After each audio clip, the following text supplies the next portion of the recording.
it's been 132 days, 115 games since the Mets last had David Wright in their lineup. The Mets are the highest scoring team in the National League over the last month, and now they had a big piece tonight. Well, it's just a great day. We're watching all the Mets fans here at the ballpark, Citizens Bank Park, and they are just so excited to see number 5 back in the lineup. And I think it's just a great day for the team. They're getting it's like making a great trade on August 24th and getting a great player. But you have to see how well he reacts coming off all the work he did for his back. Now, you've got a condition in spinal stenosis, which is rare in baseball for a player to be playing with it. So as David makes his return, what do we look for to see whether he is still the David Wright we remember? You know, I'm going to take the offense out of it because they've been hitting so well, and I think the speed of the game Terry Collins talked about really might be an issue for the first couple of games, although he's facing a soft-tossing lefty today. I'm really looking at the defense, the patented David Wright plays. They're coming in on the toppers where he fields it with his bare hand and throws it over to the first base, the dive to his left side. Those are really the things I'm going to be watching for, not only in today's game, but also down the road. David Wright, the Mets' leading hit maker of all time, playing third base and batting cleanup today as the Mets open a series in Philadelphia. Mets and Phillies, first pitch coming up.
David Wright, first game since April the 14th when he first went down with a hamstring injury and later was diagnosed with spinal stenosis. Mets are facing a lefty tonight, so Michael CUDDYER gets the start in right field. Juan Lagares in center. Flores and Tejan of the double play combination. A fortified Mets lineup tonight as they open a 4-game series here in Philadelphia. Now, Terry Collins said he was very happy to be able to put number 5's name into that 4th spot in the batting order. You know, it's interesting, Gary. I've been away for a couple of days. And, you know, I remember not too long ago going into those pressers before the game and seeing Terry Collins with the sullen look on his face. And then today going in there and he was sitting back and taking the questions and just totally relaxed because of the way the Mets have been playing. So the Mets are not only getting a player back, they're getting their captain back. So what does a captain do when he returns to the fold? Well, last night the Mets got to their hotel here in Philadelphia about 12:30 in the morning from Denver, long flight. They get off the elevator, and what do they see? They see David Wright in his full road uniform with boxes of cookies for his teammates. No way. He was wearing his great pants and his blue Mets shirt, and he said he considered wearing his spikes, but he thought that would be a little much. A little rough on the marble floor at the nice hotel. But still, I mean, that's such a David Wright thing to do. You know what it is? It just shows where this team's at right now. It's just that, you know, he knows that the team's been playing great, and he just wants to make light of the situation that is so big that he's coming back today. Is there something in the back of his mind, though? I'm coming to a team that's really succeeding without me. I'm a little nervous about how I fit in. Does that happen to a veteran player like that? He better not. I think that you've got to know you have enough gravitas that you belong on that field, and you want to be out there because you know what? You want to be part of the fun. By the way, the umpires are a little late. That's why we haven't started yet. The umpires just made their way out of the tunnel at 7:06 for a 7:05 start. Come on, guys. They would have worked well with Orlando Hernandez, so it would have been fine. But Orlando always used to take his time warming up. I think for me, it's just that David has worked so hard. Terry Collins talked about it, that in June, when he started getting the reports, he was thinking maybe that was it. He was not going to make it back this year. And David, there were two things that happened. One, really hard work on David's part. But two, he talked to Don Mattingly in Los Angeles, the manager of the Dodgers, who went through a similar back problem when he was in his playing days with the Yankees, of course. And he reassured David that he would be able to manage it and play with it. Well, David talked to reporters earlier today about his return, and here's what he had to say. For me, it almost feels like a, opening day where, you have some butterflies, you have some, kind of nervous excitement. But as far as, being nervous or, I don't think it's nervous. It's more like just excitement and, satisfaction and, thankful, I think, are the emotions I'm feeling. And David is out swinging the bat outside the on-deck circle, even though he's the fourth man up in the first inning. He hopes to get a first inning at bat against Adam Morgan. Well, batting cleanup today, right, against Adam Morgan. The most impressive thing about Morgan is you see his Toyota numbers. Only a 4-4 record in 10 starts. 2 of those wins came against the Toronto Blue Jays. So he can pitch well against teams that are hot. And defensively for the Philadelphia Phillies, we said it's a new team. It's the Venezuela new team. Odubel Herrera from Venezuela in center field between Ashe and Dominic Brown. 3 Venezuelans in the infield, Blanco, Galvis, and Hernandez. Of course, the mainstay Howard at first base. And Cameron Rupp has been getting a lot of playing time behind the plate. It's South Philly, but it's Caracas North. There you go. There's Pete Mackanin, who took over for Ryan Sandberg, who resigned. And they've been playing much better since Mackanin took over. The strangest thing, right, to have the Hall of Famer Ryan Sandberg he kind of just got frustrated and upset and couldn't take it anymore. Had his Peter Finch moment and kind of left the Phillies stranded. But Mackanin and Larry Boa have done a nice job together. There are the standings in the National League East. The Phillies beat the Marlins the last 3 days to move into a tie for 4th place in the National League East, and they would love to be able to get out of the cellar and do some spoiling as well. Mets have beaten the Phillies 8 of 9 this year. What have you been doing with Juan Lagares since I've been away? He's been a lot different player. Well, you know, Ronnie, it's an amazing thing. The guys whose playing time has diminished have seen their production increase. It's a funny thing how that works. Yes, it is. Lagares, since the beginning of the last homestand, 12 for 27 with 5 extra base hits. He's up to 263 on the year, and he's ready to lead off against young Adam Morgan. First pitch of the night on the way, and Lagares takes a strike, and we're underway. Morgan's going to throw strikes. He doesn't walk many, doesn't strike out many. He's a guy who relies on early outs. 25-year-old out of the University of Alabama, making his 11th major league start. And Lagares skies one behind second base. And the shortstop Freddie Galvis takes charge for the first out of the night.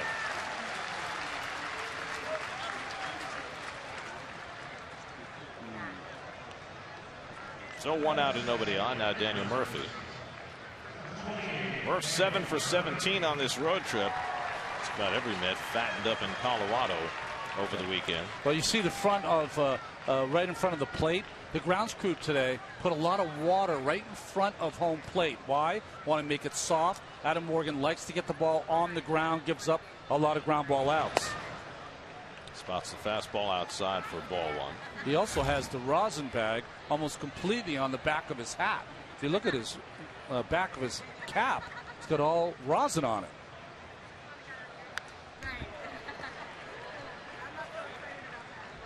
Morgan, you're going to see when he's at his best, a little sinking fastball changeup. His slider is his best breaking ball, his best pitch to get some strikeouts when he needs it, and a real slow curveball. One of 3 rookies now in the Philadelphia rotation. Mets will see 2 of them in this series. And he comes inside to Murphy, 2-1.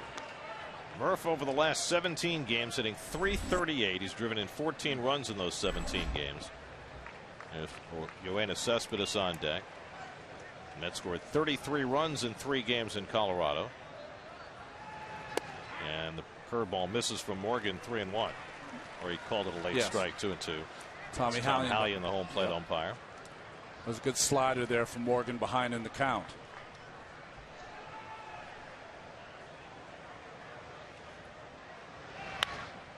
Murphy pops it up in foul ground. Andres Blanco has plenty of room and has it for the second out. So 2 batters, 2 pop-ups for Adam Morgan. Well, I was just thinking that the Mets are not going to get too much different than they got from Russin, the young left-hander for the Colorado Rockies, who they beat up as bad as you can beat someone up. Morgan, a little more, a little better breaking ball than Russin had.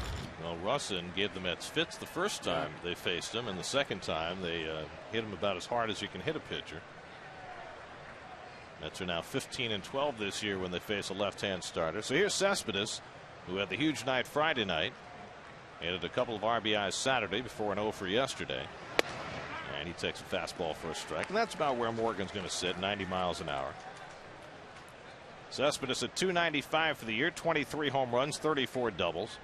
His 21st game as a Met. You know, I think we should mention Morgan was one of their biggest prospects 2-3 seasons ago before he had a torn rotator cuff. David on deck. And he slipped back a little bit, but he's still that gamer I said in the pregame. Cannon loves him. Well, he had some very serious surgery. It was rotator cuff and it was a capsule tear. And he missed most of 2013 trying to rehab it, then finally had the surgery and missed all of 2014. And Cespedes lines one to center. Herrera, though, comes on to grab it. And Morgan has a 1-2-3 inning, and David Wright's first at bat. We'll have to wait for the second. Jacob deGrom takes the mound when we come back.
Ronnie mentioned the Venezuela connection. They've got 3 Venezuelans hitting 1, 2, 3 in the batting order. Owen Blanco hitting 5th. Ryan Howard's been sitting a lot lately because they've been facing some lefties, and he's now a platoon player, but he's in there tonight against Jacob deGrom. I want you folks at home, these cheap numbers, just look at him. 108 hits and 154 in the 3rd innings pitched. His whip is off the charts. Opponent's batting average. He's second, really, in every major category to Zach Greinke. Very interesting to see CESAR Hernandez bluff a bunt first pitch. Yeah. I would think the teams are going to try and test David Wright very quickly. Well, it's a big part of his game also, Hernandez. And I said before, that's one of the plays we're going to see if David can get down, and that patented David Wright play coming in on the bare hand. Tapper up the first baseline. deGrom, who fields his position well, barely beats Hernandez to the bag. deGrom chose to take it himself and almost took too long, but he gets the unassisted putout, 1 away.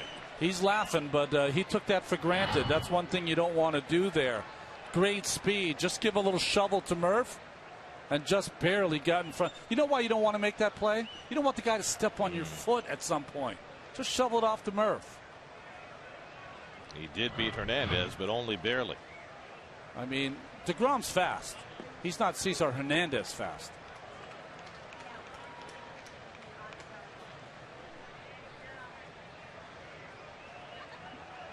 And did they call that a foul ball? Apparently they must have, because CESAR Hernandez is coming back to the plate.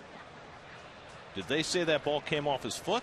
Well, every player in baseball, and I'm talking about every player, if they hit a ball off their foot, they stay at the plate. They don't hit the ball off their foot, they hustle to first. Let's see what happens here. I thought he hit it right between his feet. And once he realized that, he took off. Watch his 2 feet. Where's the ball go? Right between them. That didn't hit him. It did. Of course it didn't. And when you run, that means that you're guilty. The ball's fair. So deGrom has to get him out all over again. 1-2 count. And he misses low and in with a slider, 2-2. Our bug is catching up. I love it. By the way, deGrom, interestingly, over his last 3 starts, has kind of stopped throwing his slider. Been much more of a change-up curveball pitcher to complement his fastball. And that's a foul ball at the plate, still 2-2. I think, it's been interesting is that he had a couple of iffy starts, and an iffy start for deGrom is 6+ innings and a couple of runs. But he didn't have his breaking ball, and I think that he's learned how to pitch with his fastball and change up. And now a full count to Hernandez. Let's look one more time at that ball that allegedly came off his foot. I'm just telling you, folks, if the ball hits you, you don't move out of the batter's box. You just don't. And he sprinted. So now it's a full count to Hernandez leading off, and he takes it high, and that's ball 4, I think. Who knows now? Wait a second. Did we lose track of the count, or did the umpire? I think it's ball 4. Yes, it is. I think home plate umpire Tom Hallion is lost count. And ball 5 is inside, and Hernandez is on with a walk.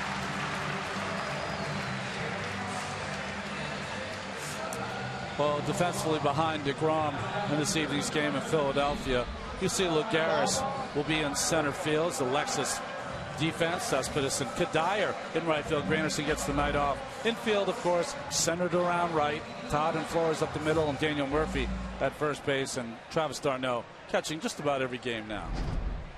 Recker got the start yesterday, the only game he had started in 10 days. So here's Freddie Galvis, switch hitter. Takes it high, and that one pops in and out and back into d'Arnaud's mid, and he needs a conversation with deGrom, who since that play at first base that didn't count has kind of lost command of the strike zone. This game has started a little sloppily here, so you have to watch out for a team that's in last place, tied for last place. They'll do some funky things. There could be some hit and running. There could be some bunting by Galvis. They have a lot of speed on this Phillies team. A lot more than they had when the season began, that's for sure. Galvis got off to a great start this year. He's settled back into reality, but he's hitting .270 for the year, having a nice season. Much higher batting average from the right side than from the left side. There's Odubel Herrera, who's been red hot, waiting on deck. Wright playing in on the grass at third. And Galvis lines one to center for a base hit. So the Phillies have the first 2 men on. Hernandez pulls in at second.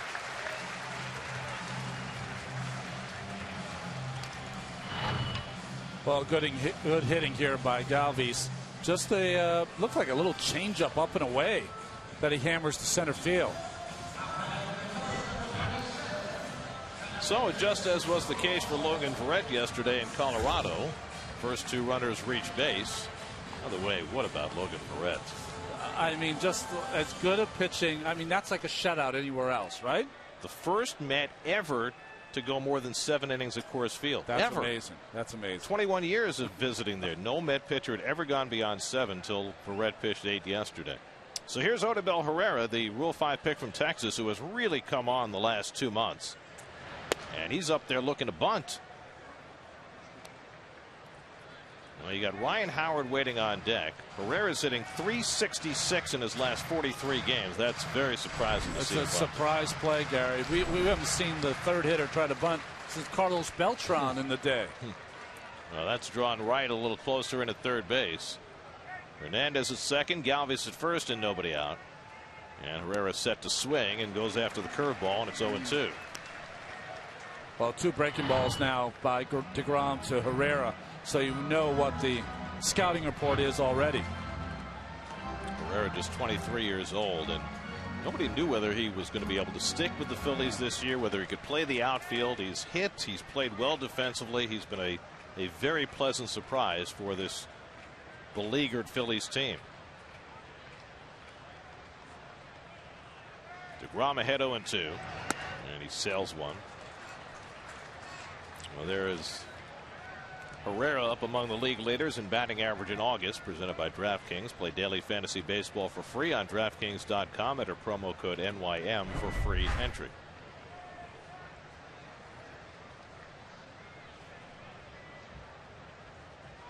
DeGrom still searching for his first out. Ahead 1-2. And he misses low and away. So his fastball is just a little off early in this game. Yeah, usually he's 96 plus, 94, 95. There's the numbers on Herrera. It's almost like that play at first put him out of sorts here. Playing catch up. DeGrom beat the Phillies earlier this year. He faced them twice and pitched well both times. And the curveball lined right at Tejada. A soft line drive for the first out. Ball hung in the air long enough for all the runners to get back easily. So now Ryan Howard will bat with 2 on. Howard and Carlos Ruiz are the only 2 remaining players from the Phillies World Series championship team in 2008. And it would appear that neither one of them is going anywhere soon. Utley traded to the Dodgers, the most recent exit. Howard still has another year on his big contract after this season. He's hitting .238, 19 home runs, 123 strikeouts. And DeGrom starts him out with a curveball low and away. Well, but Howard, Gary, it's just his contract is so huge that no one will take it on despite his power numbers. You see he's been getting some RBI hits lately. Has 67 runs batted in for the year. Ryan now 35 years old. 2 on and 1 out. And Howard with a check swing foul, and DeGrom really using his curveball a lot in this first inning. You know, the only problem that you have, and you can see his career versus DeGrom, is that this Phillies team has lots of speed. They play pretty good defense. Their pitching isn't great, but Ryan Howard is always a threat in any game against the Mets because it's warm and left field is short. Runners go, and Howard lifts one to left field deep. Back goes Cespedes to the warning track at the wall. It's out of here. Ryan Howard with an opposite field 3-run homer, his 20th home run of the year, and he gets the Phillies out to a 3-0 first inning lead.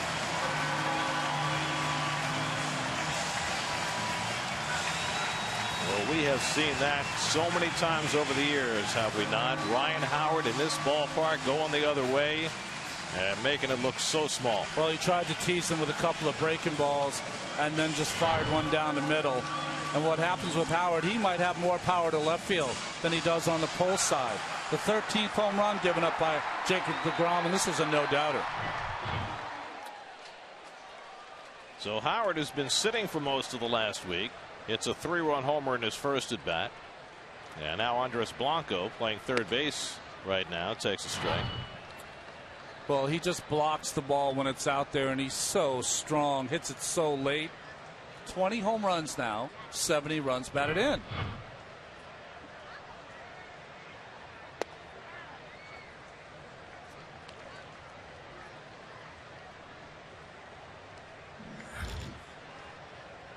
Blanco getting time at third base now with the injury to Maikel Franco. It was a cruel blow for the Phillies. Franco, who was bidding for attention in the Rookie of the Year race, broke a wrist.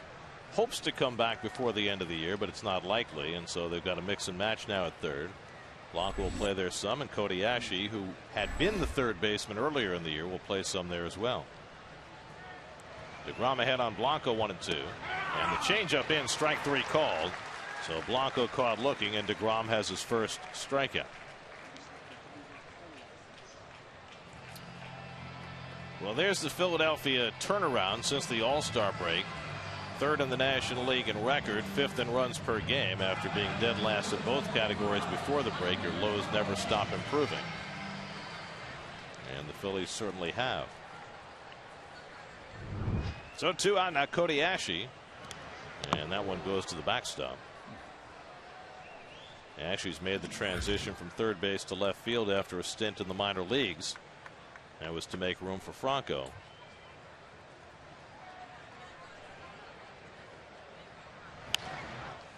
Well, the Mets are 8-1 against this Phillies team, but we said in the pregame they're a lot different team. They are feisty. They play good defense. They've got speed.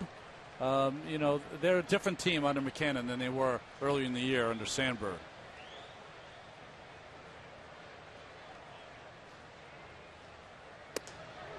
DeGrom finally throws a fastball by Ashe. DeGrom's fastball just doesn't have its usual life tonight, and he's not being able to command it well. It doesn't have that swing and miss kind of motion, although he does it there. But that ball is supposed to be inside.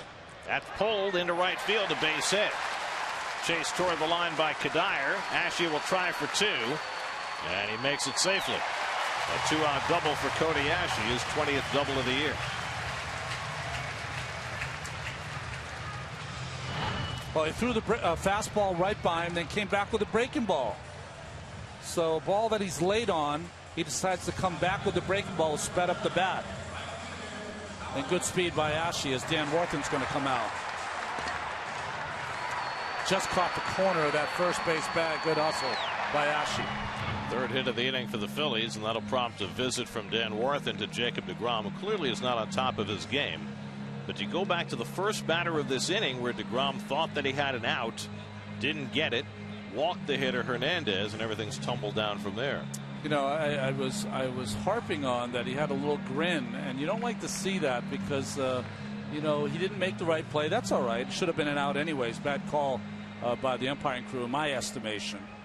I didn't see a foul ball. Still, it's a shocking beginning for DeGrom, who has been so consistently excellent for the last 3+ months. Here's Dominic Brown back from minor league exile, hitting just .225 and 169 at bats. Ashe at second and 2 out, and Brown takes the fastball off the plate. DeGrom over his last 16 starts, that goes back to May the 16th, has a 1.44 earned run average. So just for him to give up 3 runs in a game comes as a shock, much less being touched for 3 in the first inning. And we'll see if he can find his footing.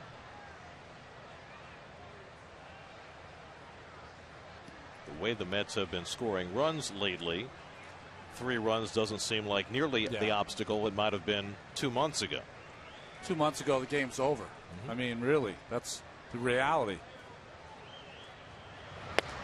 Well, before the Mets began making moves, before they added Johnson and Uribe and Conforto and later Cespedes, they were last in the league in runs scored.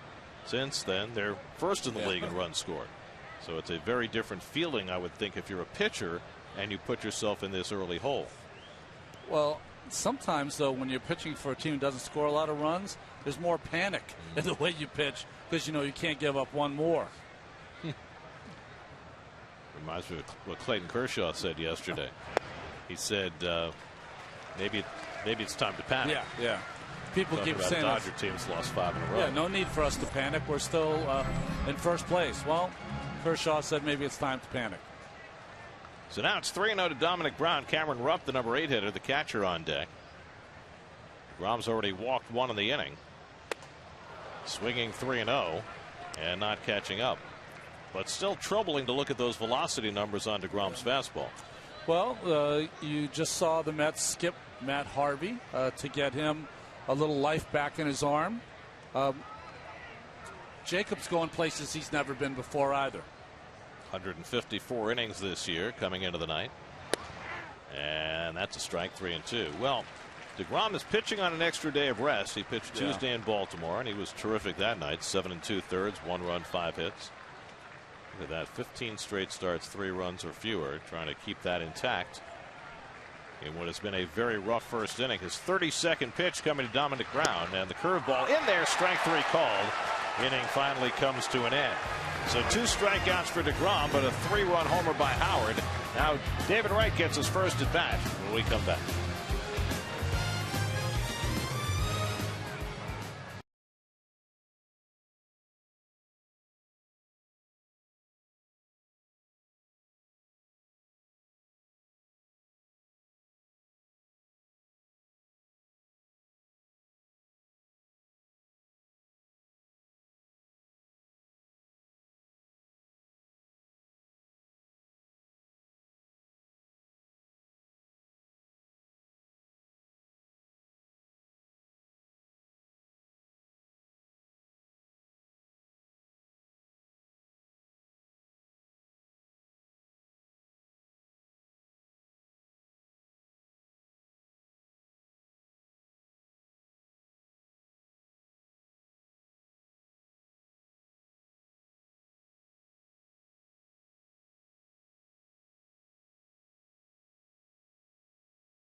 Well, David Wright preparing for what has got to be a little nervous moment for him. His first at bat since April the 14th, when he first went down with a hamstring injury and was later diagnosed with spinal stenosis, and the Met fans here in Philadelphia giving him quite an ovation. Decked in their 5 jerseys. There are a lot of those around the ballpark tonight. David played just 8 games before he got hurt this year. And just 33 at bats, was off to a good start. And now steps in against Adam Morgan. It seems like the perfect conditions for David to make his return. A ballpark where he's hit more home runs than any visiting player. A left-hand pitcher. He's .341 lifetime against lefties. And he takes a curveball from Morgan down for ball 1. Well, that's what Terry Collins said before the game. Why did he bat him in the cleanup spot? He said he kills lefties, and he kills in this ballpark. He hits one to deep left field. That is gone. David Wright brings himself back into the lineup with thunder. Into the second deck. We have seen this act before. David Wright, first at bat, coming back from injury at Citizens Bank Park, and he clubs one.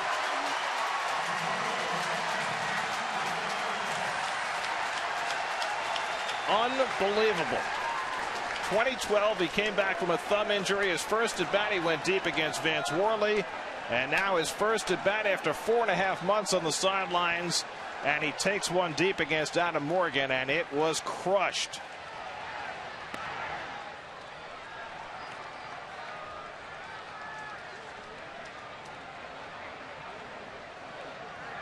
Not only did he hit a home run, that's the longest home run I've ever seen him hit. 10 years. Tried to throw in 2 fastballs in a row, and this one right down the middle. And you knew it right away. Upper tank. Whoa. That was special. 435 feet worth of bomb. 1-2 to Wilmer Flores. Well, I guess Gary has a chance maybe to help this ball club down the stretch. You think? That was just awesome.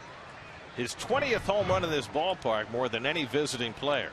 And that was the longest of all of them. And perhaps the most emphatic. I don't think you can write it up any better than the contact he made right there. That is maximum David Wright home run power right there. Mets have written some pretty interesting scripts over the last month, haven't they? They really have. From this guy to now the stunning return of Wright. Logan Verrett yesterday. This is a team of great storylines right now as Flores hooks one foul. Wilmer, since his teary night at Citi Field, is hitting .328.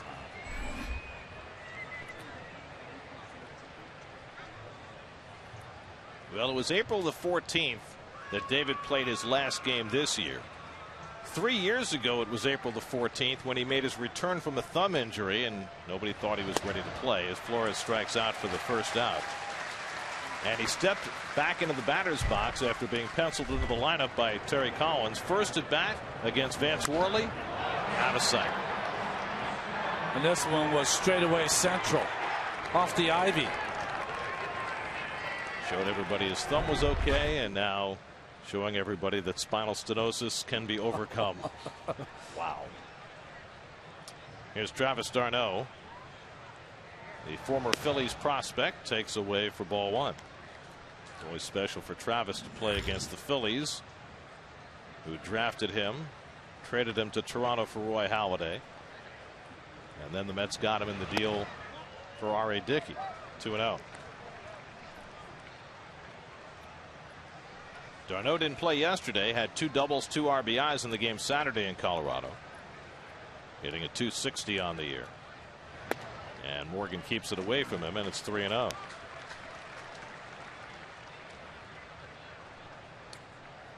I wonder if he stunned himself at the ferocity of that drive. Like I said, 10 years, I've never seen him hit a ball longer.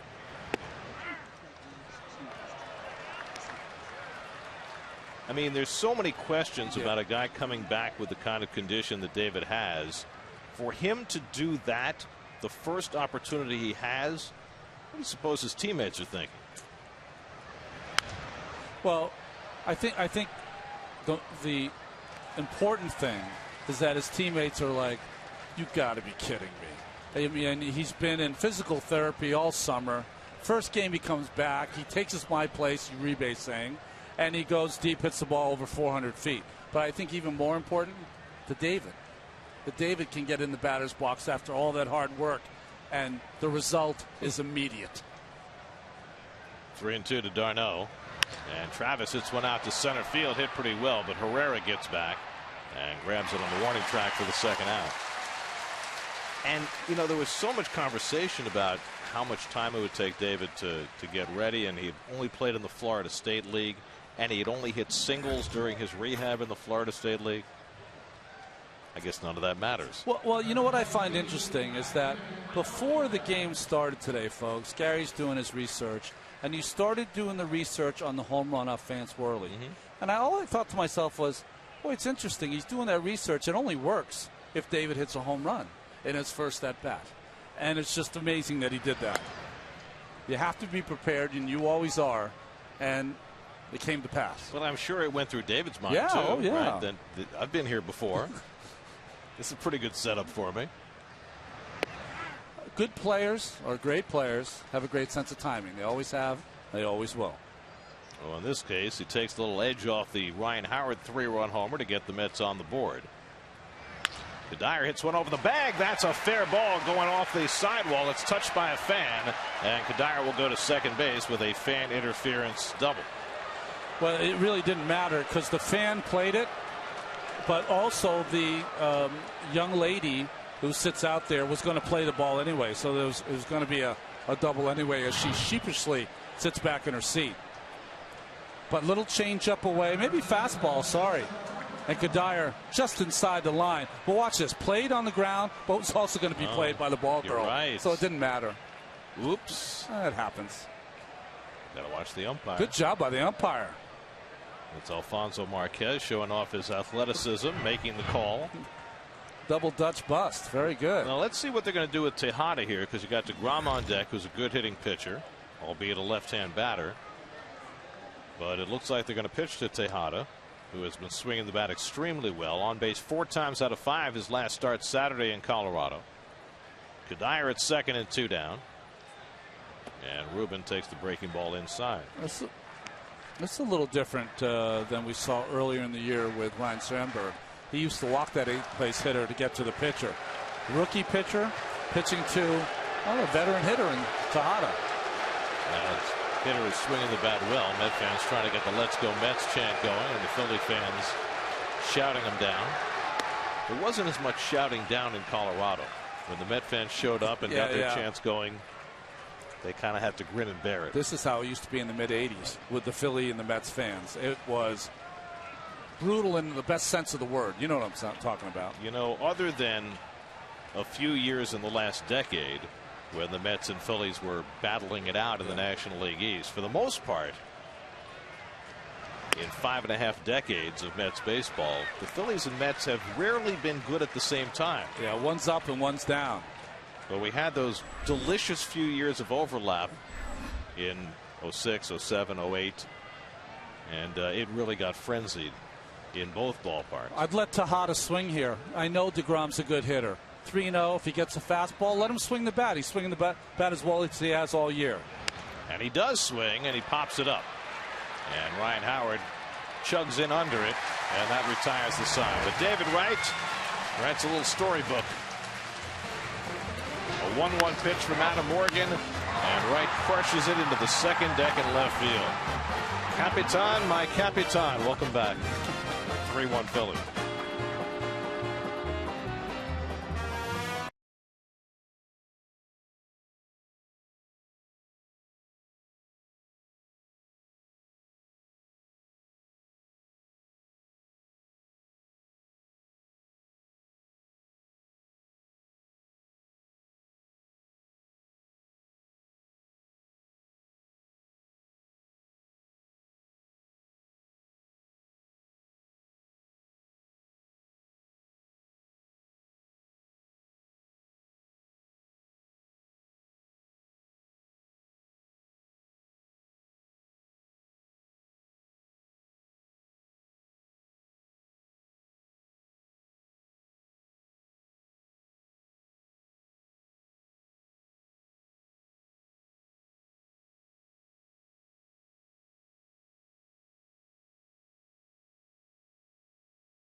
.com at Bat, the #1 app for live baseball. At Bat is up to the moment at any moment with in-game highlights, look-ins, replay reviews, radio broadcasts, StatCast, and more. Get MLB.com at Bat for your smartphone or tablet.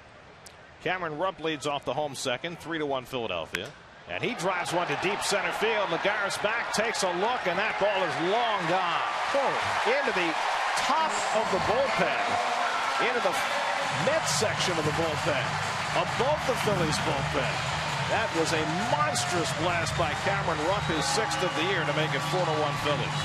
I don't think I've ever seen a ball hit there before. Home run derby is broken out here at Citizens Bank Park. Rupp hit one into the Billy Wagner bullpen. It was supposed to be the Phillies bullpen until Billy, who was pitching for the Phillies at the time, objected because they were right underneath the walkway, and they switched them. Well, Rupp hit it a long, long way. 14th home run now given up by DeGrom, and this one, I mean, just a bomb. Lagares didn't even have to move. Almost in the trash can. That was stunning. Well, we've seen a couple of tape measure shots now. One by Wright, now one by Rupp. And this is a very unusual night for Jacob DeGrom as he gets ahead of the pitcher Morgan 1-2. Jacob gave up the 3-run homer to Howard in the first inning. The first time in his career he's ever given up more than 2 runs in a first inning. And he is just off tonight. You can tell he's off because he's using a breaking ball against the pitcher Morgan, who's got 1 hit and 19 at bats. 460 feet for the Cameron Rupp home run into the upper bullpen. 460. Slowly hit. Tejada charging. Pitcher running. And he gets him by a stride. 1 away. Oh, that was a good play by Tejada. Not easy. Caught it on the short hop with all the hustle. And makes the play because the pitcher's running. Ruben played some wonderful defense in Colorado, and he really has been at the top of his game for a couple of months now. Did you see all that clay and dirt coming from his spikes, though? It's very choppy in the infield here. Well, you mentioned how much they wet it down. Yeah. It may not have just been the home plate area. It might have been the skin and part of the infield as well. So at the top of the batting order, Cesar Hernandez, who walked on ball 5 in the first inning. We went back and watched the tape in the truck, and we confirmed that it was indeed ball 5 to Hernandez. Now, I'm sure the reason that Tom Hallion got messed up is because you had what looked like a ground out. He probably reset his indicator and then started from the beginning. Well, this is a good crew, these 4 gentlemen here, so just a miss by them, but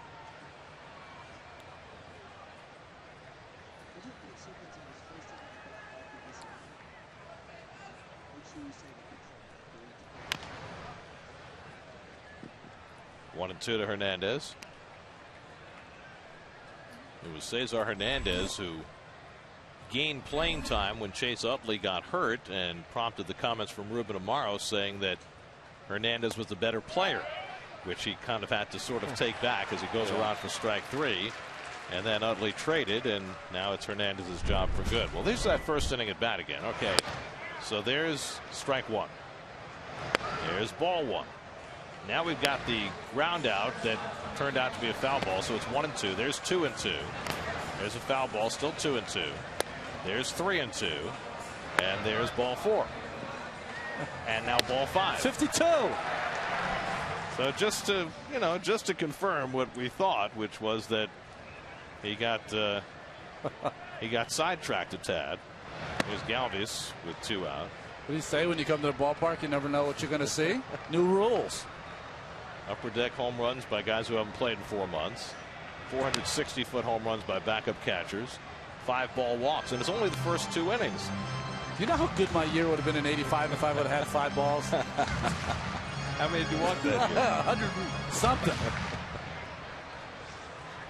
Might not have helped. Galvis leans back, and it's 1 and 2. DeGrom just trying to get himself organized out there. He's given up 2 home runs in the first 2 innings. Clouds encroaching, but rain shouldn't come till after midnight. And the changeup misses, and it's 2 and 2 to Galvis.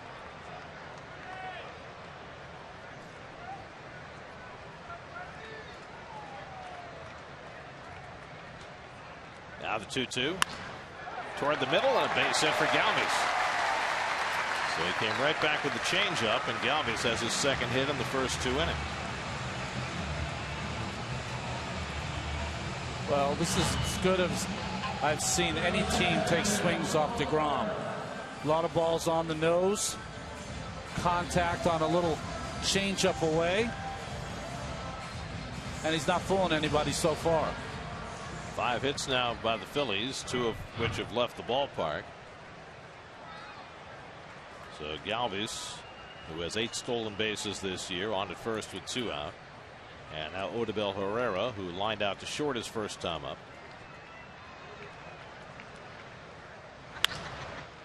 Fouled off the left side, 0-1. Well, the good news is, if this is just that kind of night for DeGrom and the Mets need to go to the bullpen early, the bullpen is fairly rested because Logan Verrett gave them 8 innings yesterday. Right.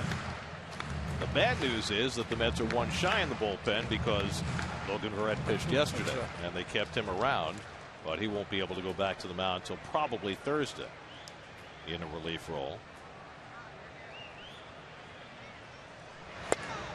The other piece that the Mets have to be concerned about is that Bartolo Colon is scheduled to pitch Wednesday night.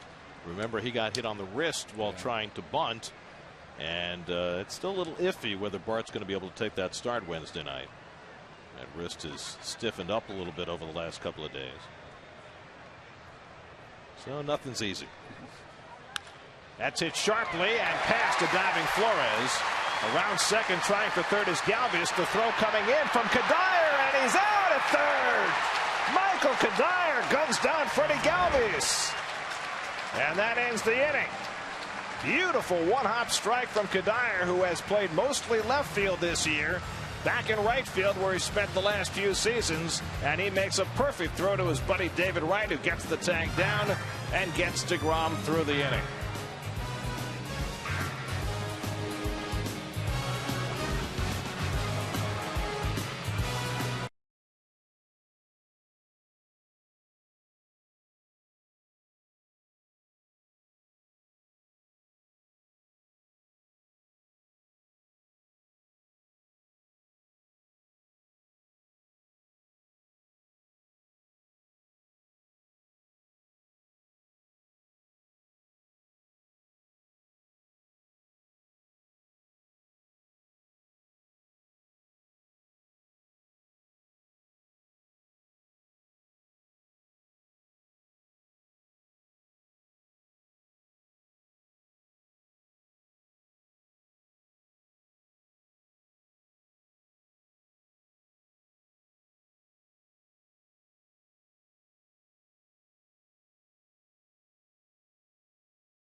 Jacob deGrom leads off the third inning and takes ball 1 from Adam Morgan. deGrom 8 hits this year, 2 RBIs, hitless in his last 7 at bats. Lagares and Murphy to follow for the Mets in the third. deGrom getting whacked around by the Phillies, but saved by a terrific play by Michael CUDDYER to end that second inning. Bad base running play by Freddie Galvis with Howard coming up. Broken bat fly ball to center, and Herrera circles it and finds it. 1 out. It wasn't a Charlie Blackmon bad play, but it was still a bad play. Get to Citi Field this Friday when the Mets take on the Red Sox at 7:10. All fans in attendance will receive a Mets NY logo T-shirt, courtesy of Pepsi. For tickets, visit Mets.com/free shirt Fridays. Did you see that Charlie I Blancco play watched the stolen bases when they were down. I watched trying to take the extra base. Conforto, he almost didn't make the play because he was giggling so hard before he made the throw. Here's Lagares, who popped up his first time up.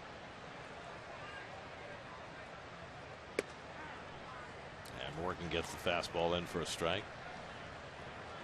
Lagares hitting .309 against lefties this year, and that's his role now, hitting against lefties, playing late inning defense. And he's been doing it exactly the way he's been asked.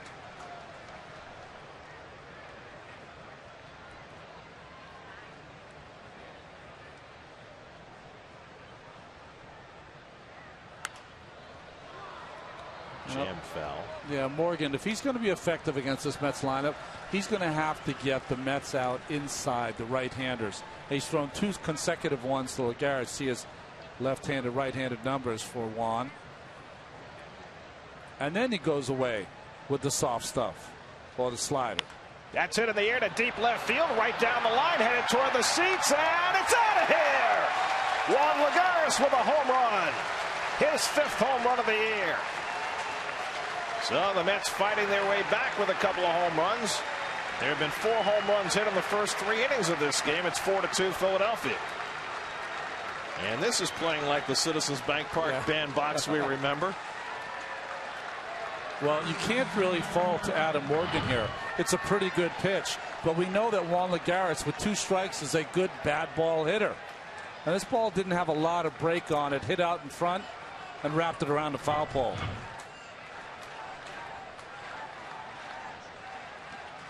So it's now 4-2 Philadelphia. Murphy grounds one right to the second baseman Hernandez. And that's the second out. Sometimes the swings are not pretty, but when you see the location of the pitch, I mean, that's knees, maybe below by the time he gets to the bat. And he just, what guys in the hitting parlance will say, he just dropped the head on it. And that's what he did. So now Cespedes, who lined out to center field his first time up. Well, I felt as though we had left Coors Field behind. Saw 8 home runs in 1 game Friday night, 3 of them by this guy. We've already seen 4 home runs in 2.5 innings in this game. Do you drink more tea when you're at the hotel room when you're in Colorado, anticipating out of here's because there's going to be so many home runs? Although it was mostly doubles in that one game. To do a lot of hydrating in that thin air. Ball to strike to Cespedes. The hardest thing in Denver is keeping Keith under control. I mean, between the grandchildren on one side. Oh, really? They were in the booth. Well, yeah. Hanging out for a little bit, say hello. Okay, I get it. And, you know, Keith gets a little distracted sometimes anyway. I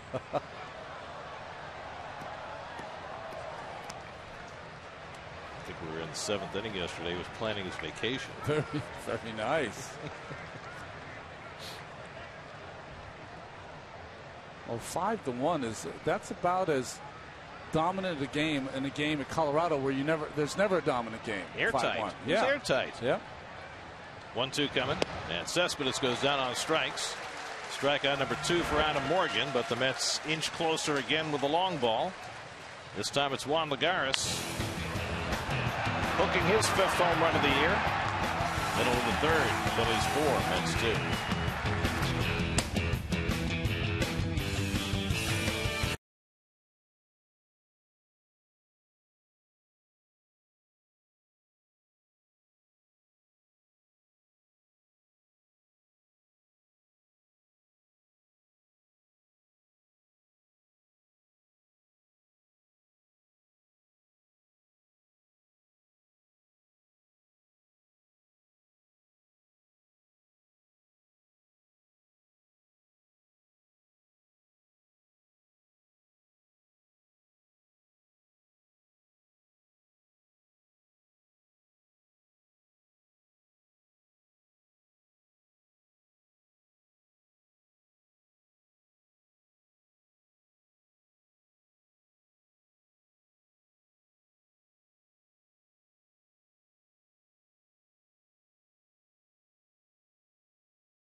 Park with the neon Liberty Bell.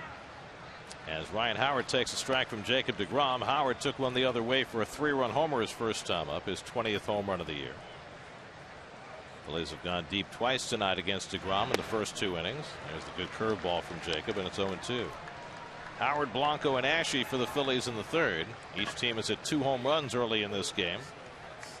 And deGrom just trying to keep himself upright. Rolled over and foul.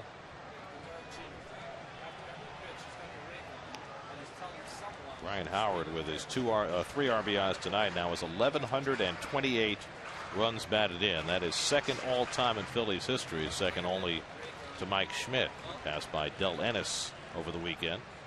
And he laces one into center field, and Howard has his second hit of the night. So Jacob deGrom is confusing nobody tonight. 13 batters, 7 hits. The ball is straight. It doesn't have a lot of life on it. We always talk about the dog days of August for the everyday players. We never talk about it for the young pitcher. And certainly, at least in this start, Jacob is going through some dog days in these first couple of innings. So when you're in this kind of situation and you just know that you don't have your best stuff and people are on you, how do you adjust? Plan B. Go to the curveball. Go to the changeup, maybe first pitch. Start adding some extra pitches in there. I would start throwing some fastballs inside to get him off the plate. That would do something. Andres Blanco swings at a fastball and misses. I mean, look at that swing by Blanco. Blanco's knee high to a tadpole, and he's swinging as hard as you've ever seen anyone swing. That, to me, would make me a little angry on the mound. I'd like to get him off the plate a little before we go back and dance again. Blanco, a journeyman player with his 4th big league team, 31 years old. Jake goes away with a changeup, and it's 1-1. Blanco, a switch hitter, better right-hand hitter than left. Cody Ashe waiting on deck.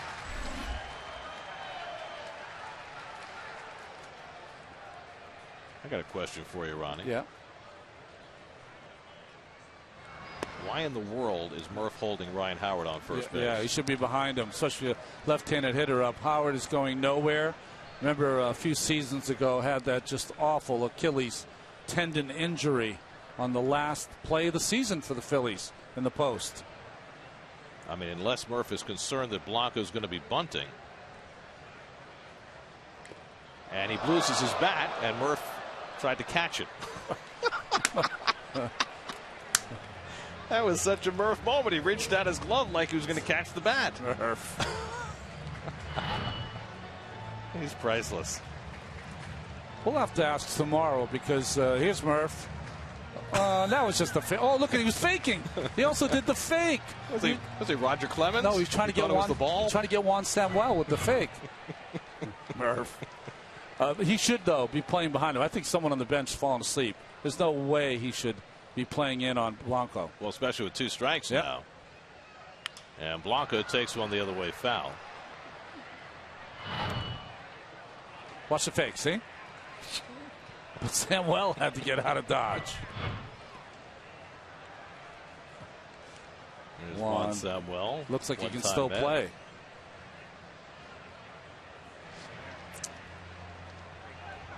He had a couple of good years, but they weren't for the Mets.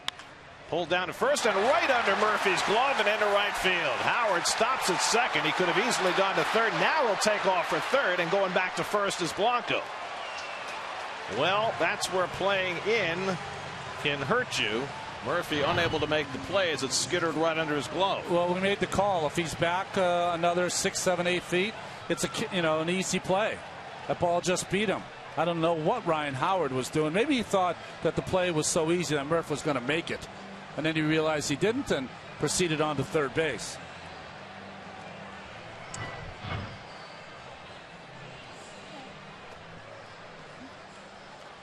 That's an error on the first baseman. I don't know how they're going to score it here.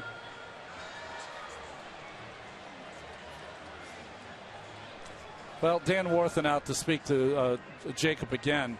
Don't really know if there's anything you can really say when your pitcher is struggling like this. There's no real mechanical problems. And Blanco thought it was a double. Once it went past Murphy, Blanco wanted to turn it into a double. and didn't realize that Howard had stopped. Whoops. So he stopped and got on his way back. So it is an error on Murphy. And DeGrom had some serious trouble to deal with again. First and third and nobody out. I mean, that should be a double play ball. Yes. And he should have 2 out and nobody on. And somebody was asleep at the switch, having Murphy play in, and it cost them. Here's Ashe, who doubled down the right field line his first time up. And he goes after the changeup, 0-1. Well, DeGrom is certainly throwing more changeups and curveballs now. The only issue you have with Ashe, left-handed hitter, Flores is shaded up the middle for the double play. Murphy's holding the runner on. There's a big hole between first and second with slow pitches. And another changeup gets him ahead 0-2. 2 good ones, though, from DeGrom.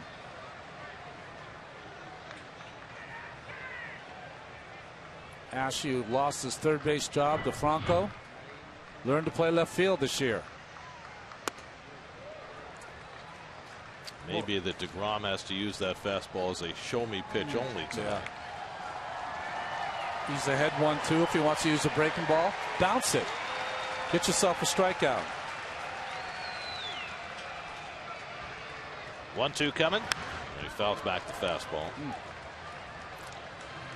So, first and third, you get a hard hit double play ball. You got Ryan Howard at third base. Yeah.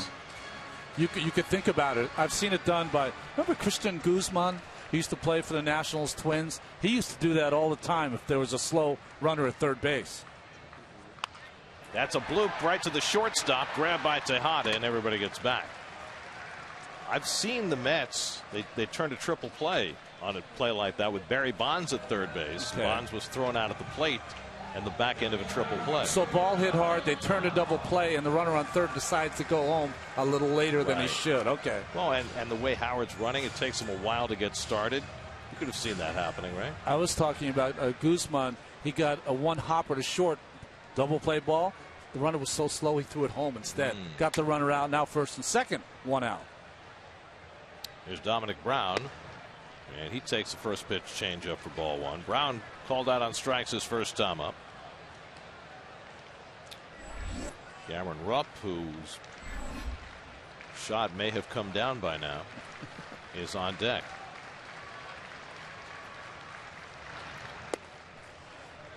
Dominic Brown's a hard hitter to figure out. In 2013 in May, he had 12 home runs in May and 109 at-bats. It's at 41 and 1,462 at-bats. Other than that May of 2013. He was an all-star in that 2013 season before he tailed off. That curveball drilled down the right field line toward the corner. That ball is out of here. Another 3-run homer for the Phillies. Dominic Brown with his 5th home run of the year, and it's 7-2 Philadelphia. A nightmarish night for Jacob deGrom.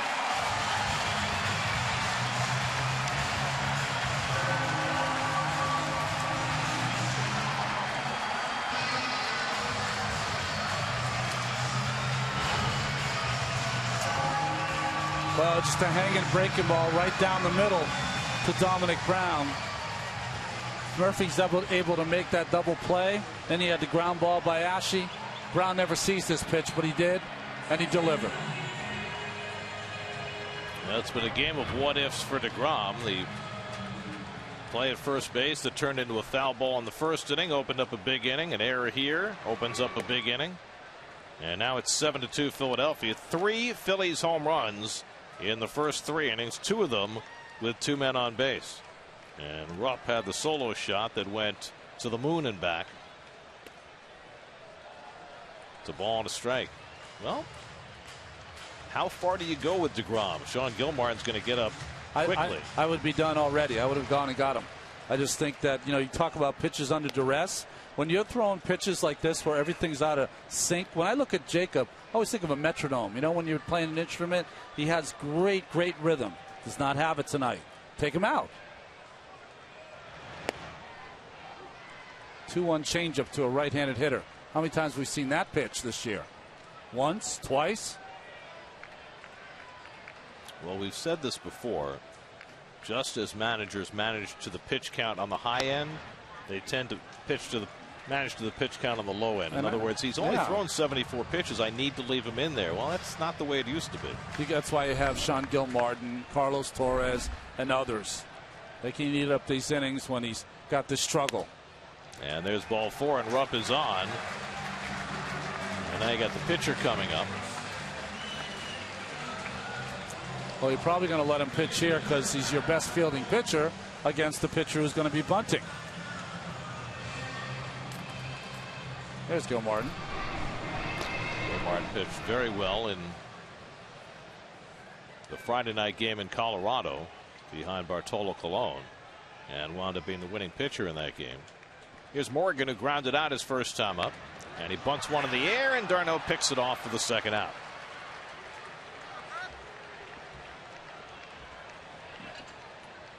So Morgan still looking for his first major league sacrifice, and you can see why. Well, see the angle of the bat. Gets underneath the baseball. You got to get that top.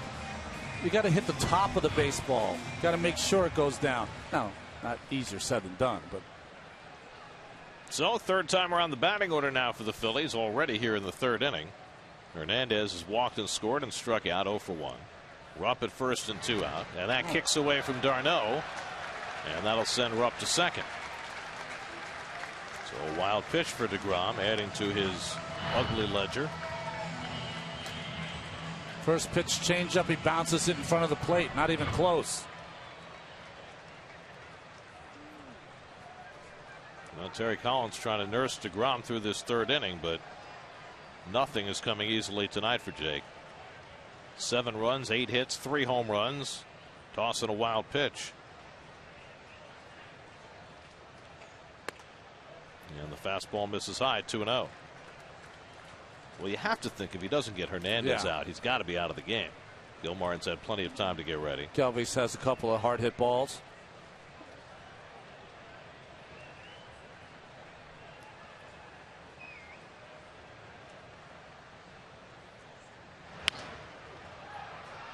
In foul territory, that'll land untouched. He just, I mean, you know this, Gary, because you watch so many games. You just never see hitters having these kind of swings against Jacob deGrom. So comfortable. Big swings.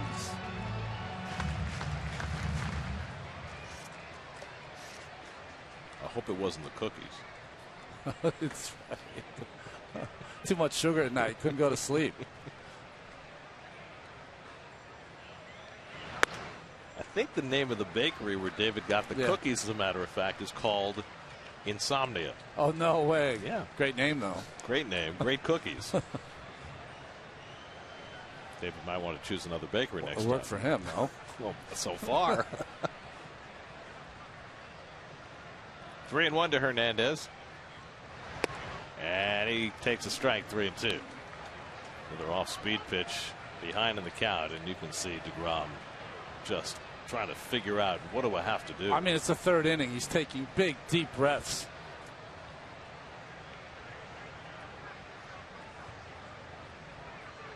Rupp at second and 2 out, 3-2 to Hernandez. And he takes a rip and fouls it back. Only time I've seen him lost like this was to start in Wrigley Field. I don't know if you remember that one. That was the last time he gave up more than 3 runs in a game. And he's given up 7 tonight.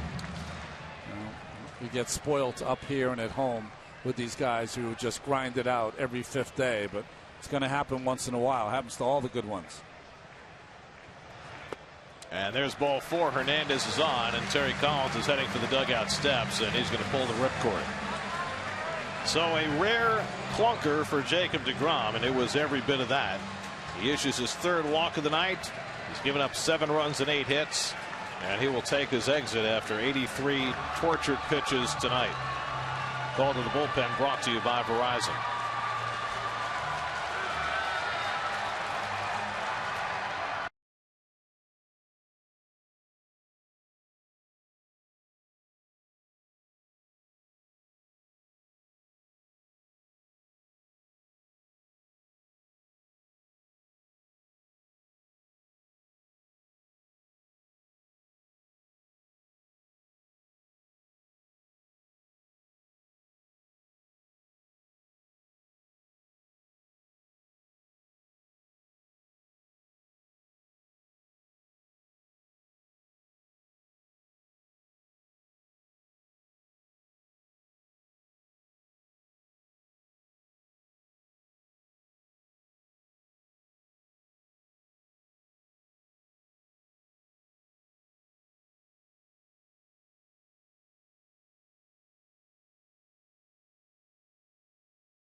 landscaping of his major league career. His previous shortest had been 4 1/3, and here's why it was short. Well, his 13th, 14th, and 15th home runs given up. Howard, Cameron Rupp with a huge shot, and then a hanging curveball to Dominic Brown.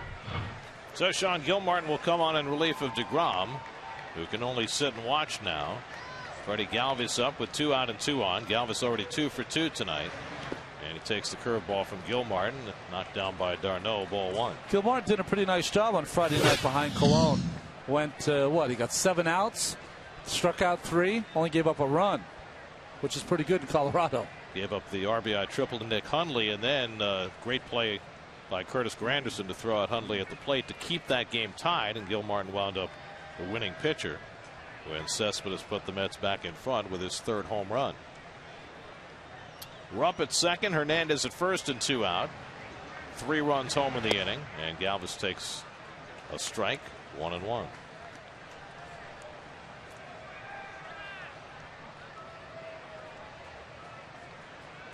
Galvis turning around about right-handed. He's hitting .333 as a right-hand batter this year, almost out of the batter's box.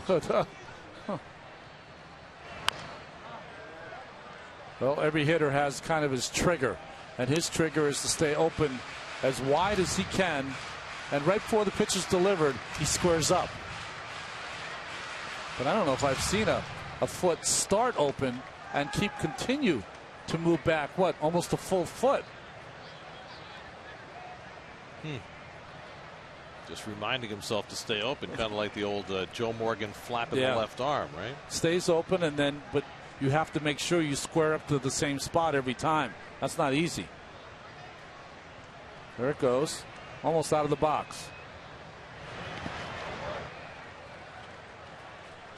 2-2 to Galvis.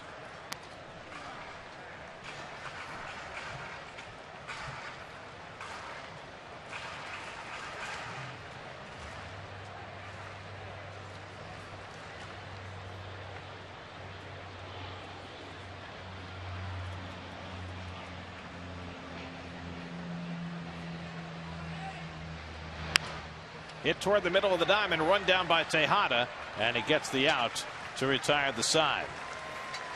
But Jacob deGrom knocked out of the box in the 3rd. Dominic Brown a 3-run homer, and it's 7-2 Phillies after 3.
Brought to you by BetGear, the performance betting partner of the New York Mets. Sleep cool with the temperature regulating pillows and sheets that fuel your favorite player. BetGear.com. Sleep fuels everything.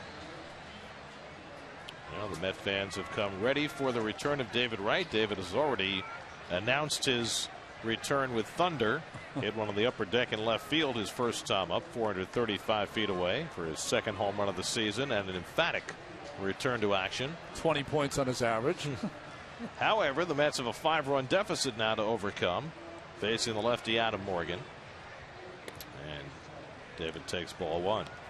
Well, David has hit more home runs in this ballpark than any visiting player. 20 of them now. Wow, 93 games. Well, we've referenced it a couple of times. David meeting the Mets in the lobby of the hotel in full uniform last night, and there he is with the cookie and Jay Horwitz. That cookie tried to cover the face of Jay Horwitz, had no shot. It was a big cookie, but not that big. That's hit hard, and David's 2 for 2. It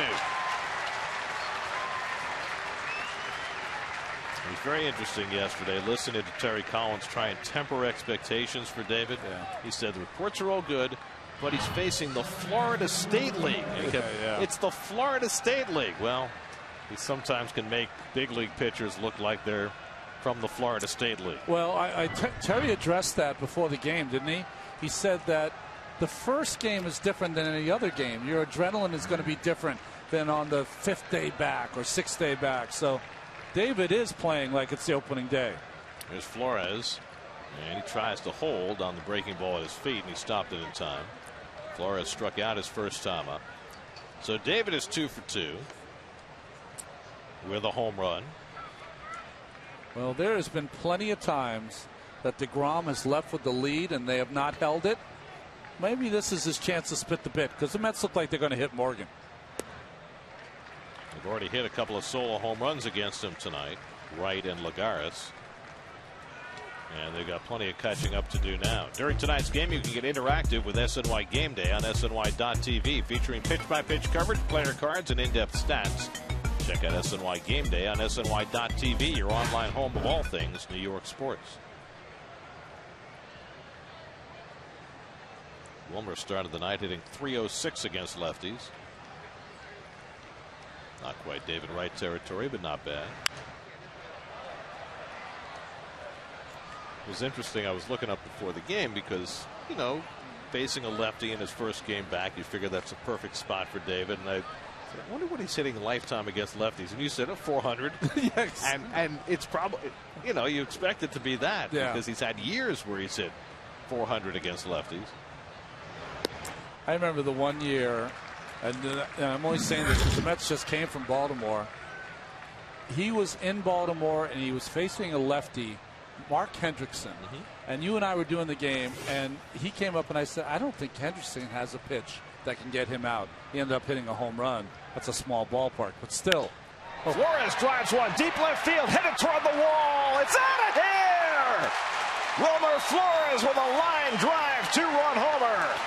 And the Mets hit their 3rd home run of the night to creep back closer again. It's now 7-4 Philadelphia. I thought we left Coors Field. Number 13 for Flores. So each team has now hit 3 home runs in this game. Well, it's a different ball club here, Gary. This new New York Mets ball club, they can slug it with you if you want to slug it once in a while. They're not going to do it every night, but every once in a while they can do it, and they've done it so far to creep back into this game. Mets have now hit 122 home runs this year. They came in 6th in the National League in home runs, and they've piled up lately. Bob McClure, the pitching coach, has the entire infield around him as he visits Adam Morgan. And Flores with a rope. There have been 11 runs scored in this game. All of them have come on the 6 home runs that have been hit. I'm so happy Wilmer's not eating brats and cheese. So is he. And by the way, so are the Mets, because have you seen what Carlos Gomez has done since the trade to Houston? That's right. Well, he hasn't, but the team has been playing pretty good. Yes, they have. Well, here's Darno. Travis hit one to the warning track in left center his first time up. And Morgan finds the outside corner. Well, Morgan had given up 9 home runs in 57 innings in the big leagues. He's now given up a dozen in 60 innings. That's a lot. D'Arnaud hits one deep to left center field. Back goes Herrera. He takes a look, and it's out of here! Onto the concourse. Back-to-back home runs for Flores and D'Arnaud. And now it's 7-5. Number 8 for D'Arnaud, and that was crushed.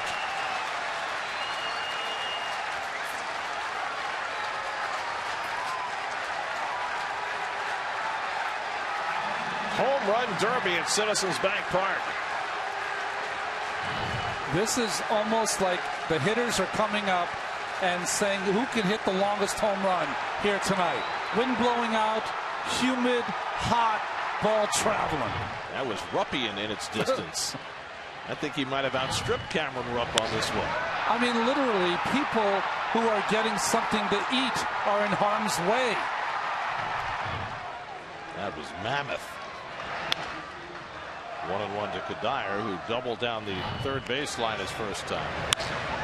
Well, when he got this big lead, and Morgan knew it right away. Well, how do you handle this if you're Pete Mackanin? Your pitcher's given up 4 home runs tonight, but you've got the lead.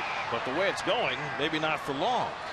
Well, I think he's going to look at trying to get him down through the bottom of this order if he can somehow get CUDDYER out. But I think you have to get someone up and start thinking about it. We don't know, of course, how many pitchers they've used. CUDDYER drives one to left center, and that's going to go to the gap and hop up against the wall. CUDDYER heads for second, and he's in with his second double of the night. And the Mets are now strafing out of Morgan. 4 straight hits, all bullets to start this 4th inning.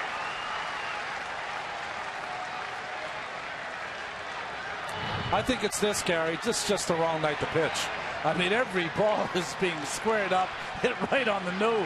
Ronnie, we've seen a few bad nights to pitch in the last 4 days. You weren't there for back-to-back 14-9s. Man. Well, the Philly bullpen starts to crank. That's Hector Neris. Met fans get the chance going. So the Mets, who when this inning began were down 7-2, get the tying run to the plate with Ruben Tejada, who swung at a 3-0 pitch and fouled out his first time up. Sean Gilmartin is out on deck. The Mets are going to stick with him for a while. And Sean can swing the bat a little bit. CUDDYER at second, still nobody out. And Tejada grounds one down to third. Blanco checks CUDDYER and gets the first out of the inning.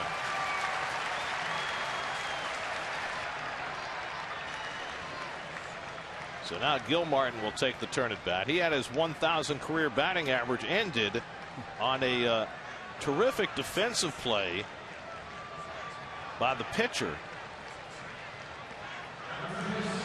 He was facing Gonzalez Herman, and Herman made a great stop and threw him out. Otherwise, Gilmartin still would have had that 1,000 batting average intact. Now it's 500. Of course, he had a base hit in St. Louis that got him to 1,000, and he takes the pitch in the dirt. And here's the thing that I never understand, Ronnie. Runner at second, 1 out. There's absolutely no reason for him to be bunting, and the Phillies have the corners in. Yeah, I never understand that either, and we see it happen all the time. The pitcher is going to be swinging the bat here 100 out of 100 times.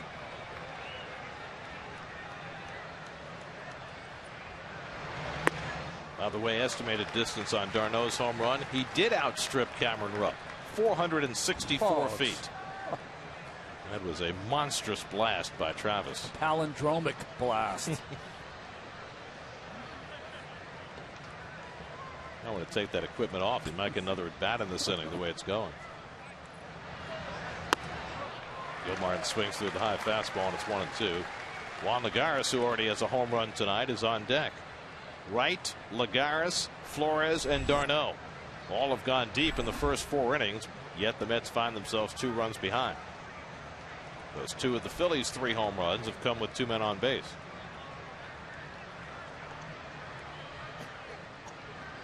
And Gilmartin goes down on the slider. So Morgan has his 3rd strikeout, and there are 2 down in the inning.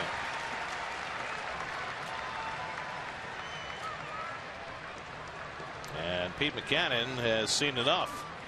So Adam Morgan goes 3 2/3, and he's out. So both starters take an early exit tonight. Hector Neris will come out of the Philadelphia bullpen. 7-5 Phillies in the fourth. Call to the bullpen brought to you by Empire City Casino.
From the People's United Bank starting pitcher numbers tonight, not good on either side. Jacob deGrom gave up 3 home runs. Adam Morgan gave up 4. Yeah, neither guy had it tonight, and boy, those numbers reveal it. All those home runs. But Hector Neris is coming in, and he has pitched really well here at Citizens Bank Park. This is his 8th appearance. He has not given up a run here at CBP, and Pete McCannon hoping that happens again. Well, the Phillies have had a lot of turnover in their bullpen this year, most notably the trade of Jonathan Papelbon to Washington. So they've had a lot of people through here, and they're going to have to use a lot of bullpen tonight, as are the Mets. And who knows how this game is going to wind up. 7 home runs in the first 4 innings. Cuddier's on 2nd and 2 out. Juan Lagares homered his last time up, which I suppose is why Morgan was pulled after getting the first 2 outs of the inning. Lagares' home run was his 5th of the year. It came on an 0-2 breaking ball, and he takes the fastball for a strike. You know, it's funny. I looked at the Phillies pitching numbers coming into this game, and we always think of this as a bandbox, a place where a lot of runs score, and it has been, and it certainly has been tonight. But the Phillies pitching staff, their staff ERA is more than a run per game lower at home than it is on the road. I wouldn't have expected that. 3.96 at home, 5.31 on the road, and they've given up far more home runs on the road as well. Not necessarily tonight. Well, it's hot though, and they've got another month and 5 weeks to go. That's true. 0-2 to Lagares, and he just got a piece of that breaking ball. Neris has that good breaking ball. He has a good fastball, 93 plus.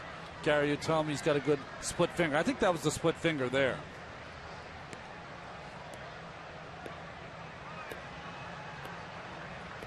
Well, making sure that he and Neris are on the same page with a runner at second.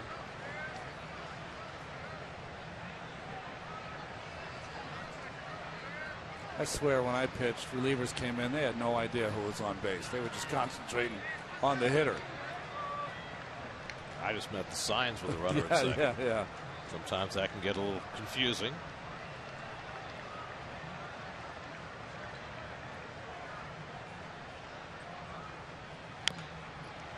Tapped foul. Interested the way Neris hides the ball on his right hip. Well, you know who used to hide his ball on the right hip?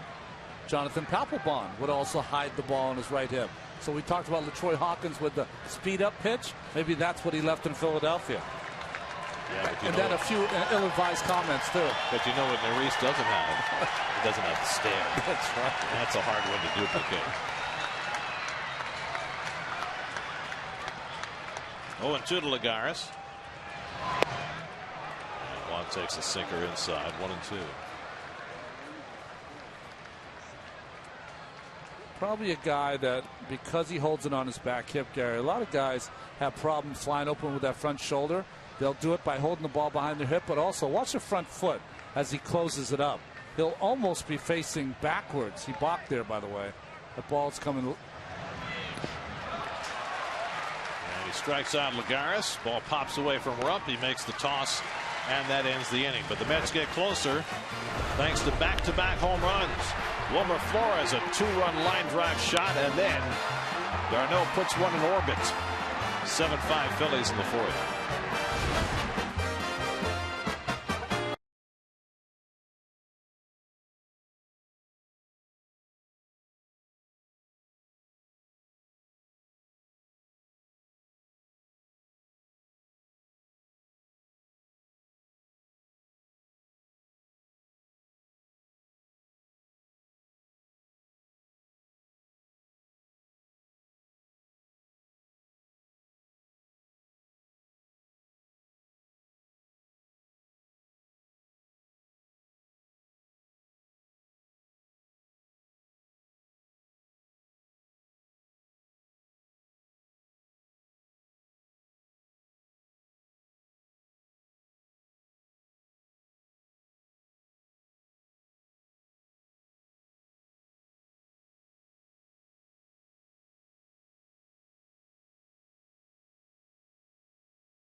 Captain's return, plus a preview of what to expect from Noah Syndergaard tomorrow as he takes on the Phillies on Loudmouths tomorrow at 5:30 only on SNY.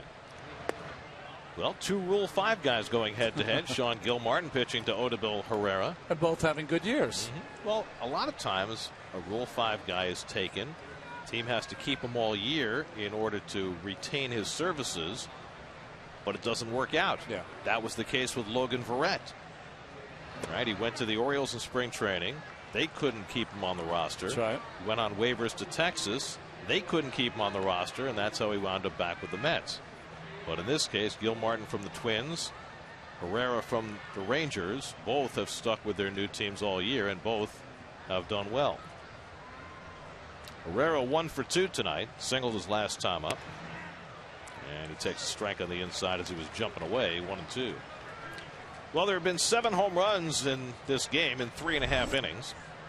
Just thought you'd like to know for reference, the major league record for most home runs in a game by both teams is 12, which has been done twice, both times between the same two teams, the Tigers and the White Sox. Oh, jeez. The National League record is 11.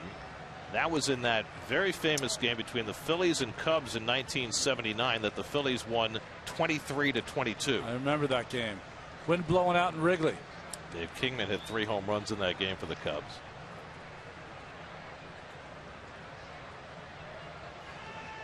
So, you know, we're more than halfway there. Good, let's go. We're going to do it. Do it right.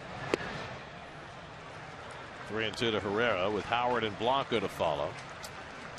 Well, Mr. Go Martin, he can sneak himself another win here tonight. Put up a couple zeros. Came in to get the final out of the third inning and staying on for the fourth after taking a turn at bat. DeGrom went 2 2/3, 7 runs, 6 earned, 8 hits, 3 walks, 3 strikeouts, a wild pitch, and 3 home runs. Strike 3 call. Herrera caught looking, got the fastball, and took it for the first strikeout for Gilmart. I don't know about you, Gary. That was a very strange at-bat by Herrera. He took a ball earlier in the at-bat, right down the middle and jumped out of the way. And then 3-2 when he should be hitting, he takes a ball on the corner. Very strange at-bat. Especially for a guy who's been swinging the bat so well. Yeah. So 1 out. Now Ryan Howard is already 2 for 2. A 3-run opposite field home run that got DeGrom's night pointed in the wrong direction in the first inning. Then he singled and scored in the third. And he takes the curveball out of the strike zone and then retrieves it. Well, we've seen in the past David stay at the shortstop position to how to move over. That is not the case now. David now moves into the second base position. Wilmer out in the outfield. It's a good call, Ronnie, and yeah. I wonder what the thinking is. I mean, the Mets have done that with their third baseman at times, overlap them to the right, but not with David. I would leave David at short. You know why? He feels, I think he's more comfortable on the left side of that infield. We'll see. Well, he's never played on the right side that I can ever recall. We've seen him briefly at shortstop as a shortstop and playing the shortstop position as a third baseman. Well, they moved Uribe and Murph over there, but that's no big deal. They can play everywhere. And a lot of teams do that. Yeah. But this is an unusual perspective for David on the right side of the diamond. 1-2 to Howard, and he struck him out with a breaking ball. So Gilmartin keeping the breaking stuff away from Howard has back-to-back strikeouts to start the home fourth. Andres Blanco coming up, and we check in with Steve Gill. Steve? Well, Gary, as you mentioned a few minutes ago, not a good night for Jacob deGrom. 2 2/3, 7 runs against. And we've seen at times this year deGrom get frustrated despite having such a good season, maybe giving up a late home run. He hit the water cooler at one point, threw his glove a couple of times. But I was watching him as he got taken out of this game. Very stoic for Jacob deGrom. Walked over, looked up at the scoreboard a couple of times, shook his head more in disbelief than out of frustration, and took a seat on the bench. Is it sometimes easier, Ronnie, when you just know you didn't have it that night? It's not easier, but sometimes you just get your rear end kicked, and there's nothing you can do about it. And sometimes you're standing out there in the mound, and I was saying some things you could try to do. Sometimes none of it works. It doesn't matter what you do. They just have your number. Blanco batting right-handed for the first time tonight, hitting .385 from this side of the plate. But Jacob, as all pitchers, will be dazed and confused for the next 2 or 3 hours, because you got to chew on this until the game ends. Hopefully your team can come back. Do you remember the night Mike Pelfrey got knocked out early at Coors Field? I think it was in the second or third inning, and he wound up running through the parking lots and the streets of Denver for the next 2 hours. I gave up 10 runs in Cincinnati in 2/3 of an inning and rode the bike till the end of the game. I mean, you do the silliest stuff because you have all this energy to go out there for 2.5 hours and pitch. And what happens if you're only out there for a half hour? You got to use it up.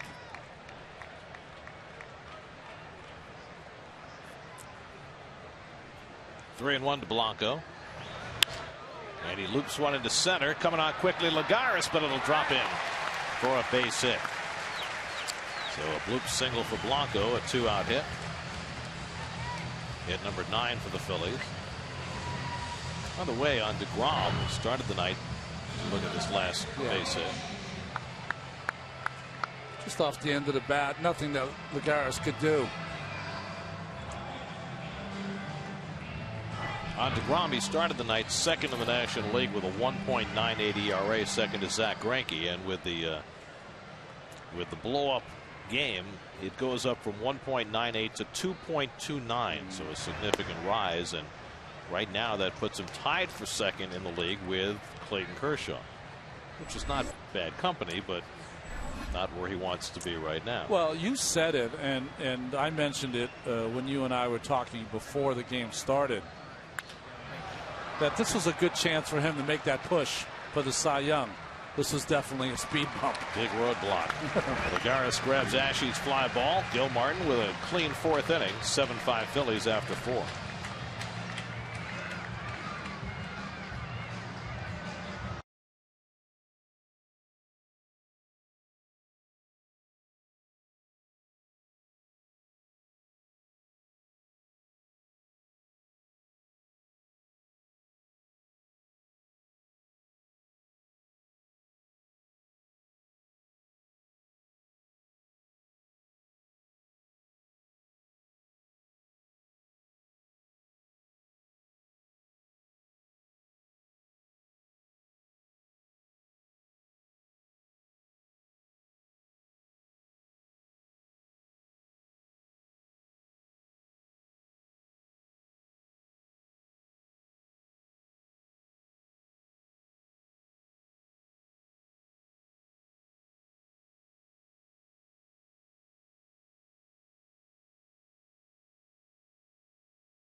Home run of the season, his 20th home run of the year. We'll list the Cubs over the Indians. Andrew McCutchen tonight, already a couple of hits after he did he break a tooth last night? Yeah. And Adam Jones has the Orioles, who just got swept 4 games by the Twins, out in front early in Kansas City. They're your National League Central standings. The 3 best records in the National League all belong to the Central Division. How about being 21 games over 500 and in 3rd place? What'd you say the Cubbies have done? Cubbies have won 20 of their last 24 games. Oh. The last time they had a stretch where they won 20 of 24 was 1945, the last time the Cubs were in the World Series. Wow. Joe Maddon's making that he's the best free agent that there was this winter. Here's Daniel Murphy leading off in the 5th against Hector Neris, who came in to get the last out of the 4th. Murph is 0 for 2 tonight, fouled out and grounded out. Well, Chris Bryant was a pretty good acquisition, too. Yeah, he was. That's drilled to deep right center field, headed back toward the wall. That ball is off the fence. Murphy heads to second, and he cruises in with a leadoff double. The ball gets loose on the infield, but Neris is able to run it down before Murph has an idea about trying for 3rd. Easy, Murph. And easy. He had an idea. Great hitting, though. Little sinking fastball from Neris. Classic Murphy swing right on it. Classic follow through, and hits the base of the wall. And then just an errant throw from the outfield. Watch Murph. If we go a little further, it gets away, and Murph's thinking about it. Come on, back there. You almost went all Charlie Blackmon on it. So now Cespedes comes up as the tying run in a 7-5 game. He's lined out to center and struck out 0 for 2. Facing the right-hander Neris for the first time, and Cespedes, for some reason, hits righties better than lefties. And he takes a strike. I don't get that. I've seen that with a lot of hitters lately. Dan Uggla, when he was in his prime, had struggled against left-handers. I think it's because they don't see enough of them anymore. It's not that many of them until late in the game, and those guys throw 100. Well, Cespedes sitting just 202 against lefties this year when the night began. Well, if there's an Achilles heel for Cespedes, is that he does not want to walk. He wants to swing the bat. He wants to put it in play. And sometimes he doesn't have enough patience against guys who don't throw the ball within the strike zone. David Wright, who's already back in midseason form, is on deck.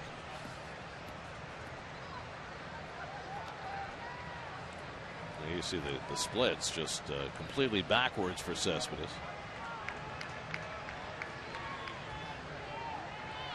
Murphy at second and nobody out.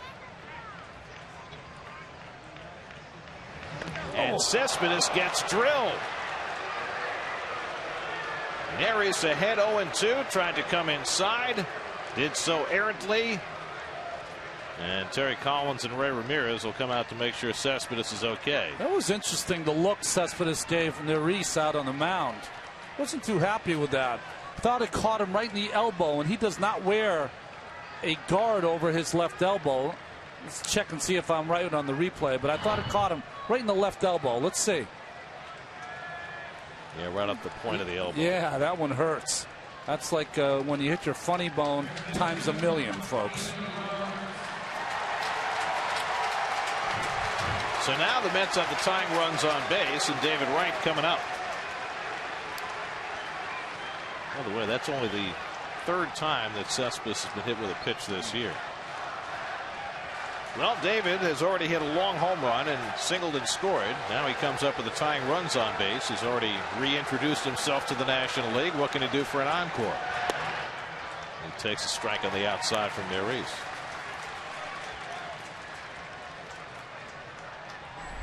Wilmer Flores on deck.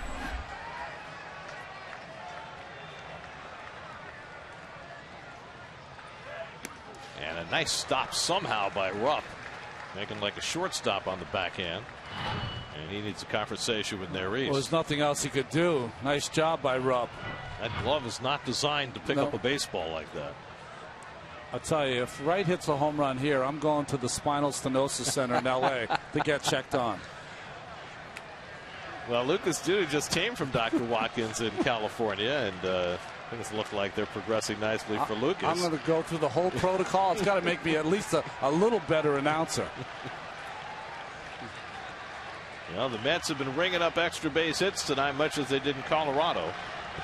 Mets have 8 hits tonight. 7 of the 8 have gone for extra bases. They had 10 extra base hits Saturday night. And David takes a strike. 1-2. Well, a pitch that used to be commonplace is a great pitch for relievers now because no one sees it. No one sees many pitchers with the split finger.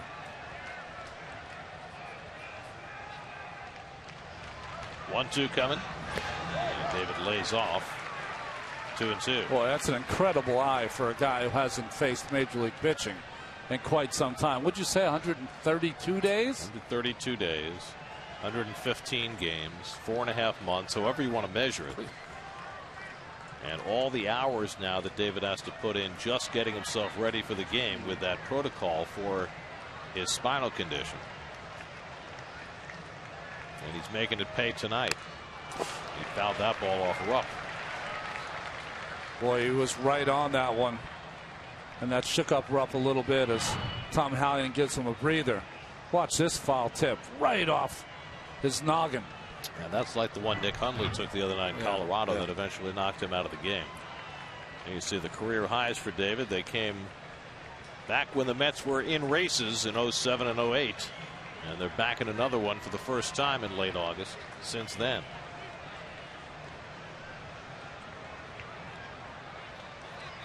Rupp appears to be okay. David getting some solid swings in his first game back. Murphy at second, Cespedes at first, and nobody out.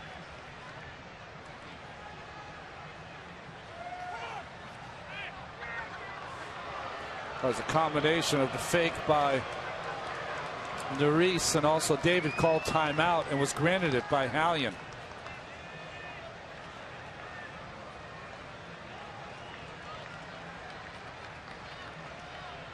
Giving David a lot of left center with Herrera shaded toward right center. 2-2 coming. He fouls off that breaking ball. Great job by David. That's a good split finger that Neris threw there.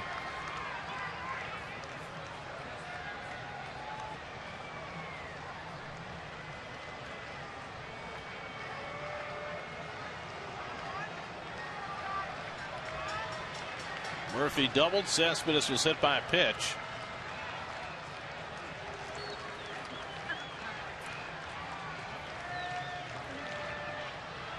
Well, this youngster takes a long time to deliver pitches. 7th pitch to David Wright is inside, makes him move his feet. Now it's 3-2. Now, this is quite a turn at bat for Wright. Not the kind of at bat you expect from a guy who's been out for 4.5 months. He's been able to lay off the tough splitter, foul one of them off, move his feet when he had to.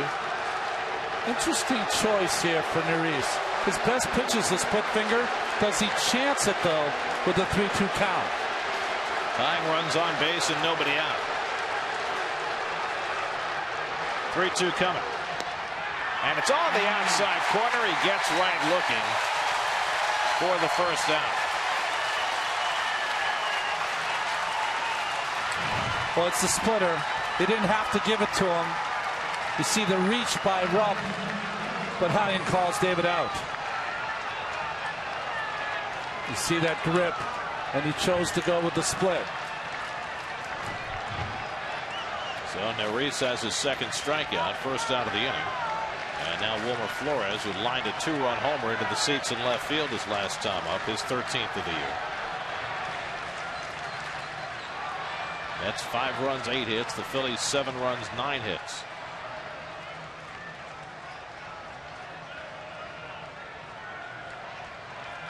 Second baseman Hernandez playing very close to the bag, trying to keep Murphy close, and now Rupp and Neris, who clearly are having some communication difficulty, need another conversation. Listen, he throws 2 pitches, his fastball and split finger. Shouldn't be that difficult.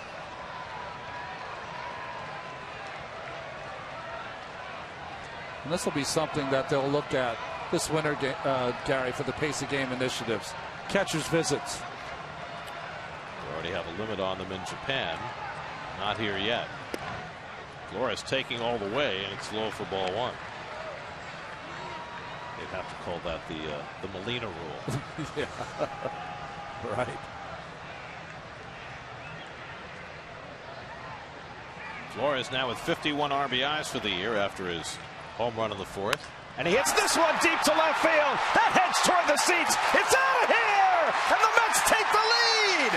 Wilmer Flores, a 3-run homer, his second of the night. And it's 8-7 New York.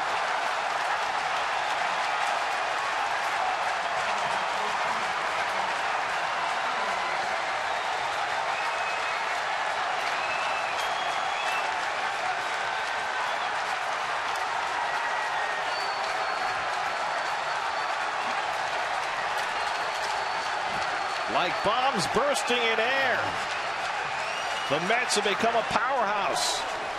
Second time in this road trip they've hit 5 home runs in a game.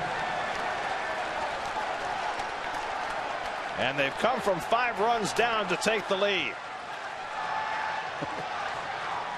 Number 14 for Flores, a 2-homer, 5 RBI night. Well, the first pitch by Neris was a fastball called for a ball. He tried to come back with the same pitch. And Flores all over it. He almost got that on the second deck, which Wright has already visited tonight. Darno chops one on the left side under Blanco, but grabbed by Galvis. His one-hop throw is in time. Nice play by Galvis to get Darno for the second out, and we'll see whether the Mets might want to challenge the call at first.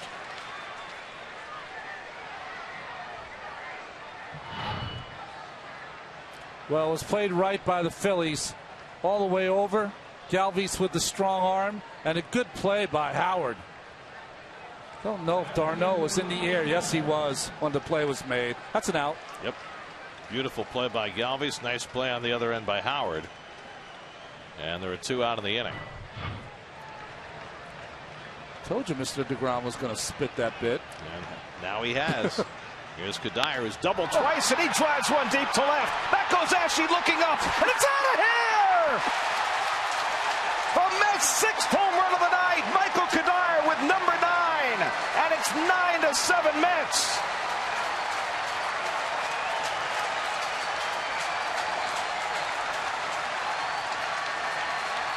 On the night that his buddy returns from the disabled list, Michael CUDDYER goes off. His 3rd extra base hit of the night. And the Mets now just 1 home run shy of a club record. They've hit 6 home runs tonight and lead 9-7. I'll tell you, I'm too old, but occasionally you get these kind of games where the dugout, the feeling in that dugout is almost palpable up here in the booth. Goosebump time.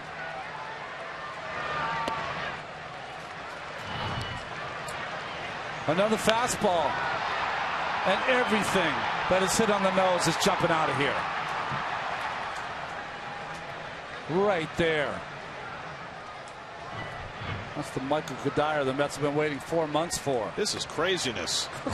I mean, we left Coors Field behind, and the Mets have kept the whooping sticks in hand, and they have just pummeled the Phillies tonight to the tune of 6 home runs. 9 home runs total in the game, already ties the Citizens Bank Park record, and we're not even halfway through.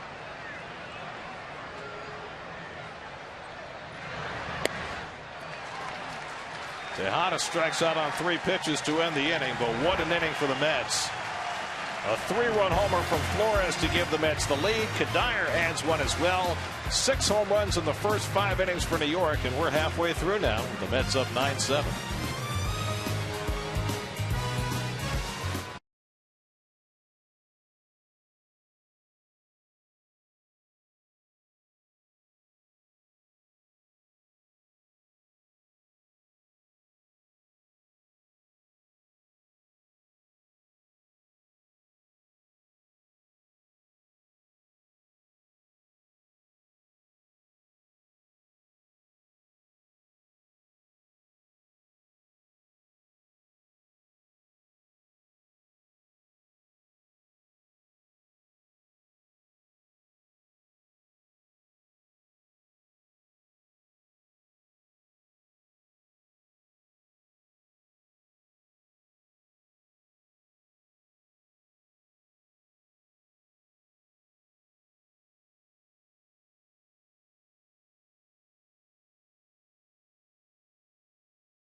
You thought maybe it was the Coors Field factor? Well, I guess not. Dominic Brown leads off the home 5th inning and takes a strike from Sean Gilmartin, who is now pitcher of record on the long side. Told you. But he has put up a couple zeros. Brown hit a 3-run homer off DeGrom in the 3rd inning. Well, the Mets with 6 home runs tonight, 1 shy of a club record. They set that record in 2005 in this ballpark. It was April the 19th, 2005. That night, Jose Reyes hit 2. Victor Diaz hit 2. Mike Piazza hit 1. David Wright hit 1. Wow. And Doug Minkiewicz hit 1. Reyes had a 3 home run game here too. He did it indeed. Wow. So that's the record the Mets are chasing tonight. Fouled off Darno. That one caught him in the shoulder, I think. Travis saying he's all right. I just admire the catchers. No, he took it off the mask, off the jaw. It's just so tough. Justin DeFreitas, who has been shuffled to the Netherlands in that bullpen. And I don't mean that from a Holland standpoint. Just been rarely used and rarely trusted lately.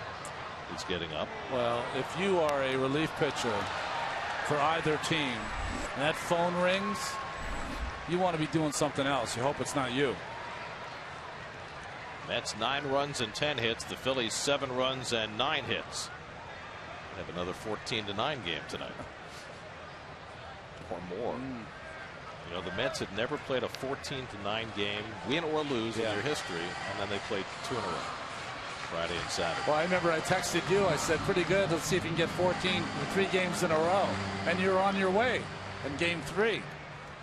Well, they got 5 runs in the first 3 innings yesterday, but stalled out from there. But that was plenty for Logan Verrett. This was a different kind of game with DeGrom getting in immediate trouble. And the Mets bailing him out. And now Brown with a base hit gets the Phillies started in the bottom of the 5th.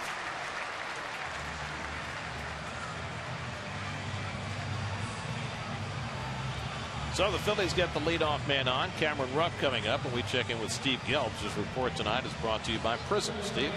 Gary, you've mentioned Logan Verrett a few times already tonight, both the tremendous pitching performance the Mets got from him yesterday and also his journey, roundabout journey back to the Mets. And he was saying today that that journey, each stop along the way, really prepared him for not just yesterday, but his role with the Mets from now until the end of the season. He said when he was in Baltimore, he really learned how to be a relief pitcher, how to get himself ready really quickly, how to be sharp each and every night. Then he goes to Texas, and he said he really understood the importance of developing a routine and not taking a day off. Can't take a day off if you're going to have an effective routine. Then he came back to the Mets organization, and he was yanked all over the place. Las Vegas, bullpen, starting pitcher, as Rupp lines this one off of David Wright's glove, so both runners will be safe.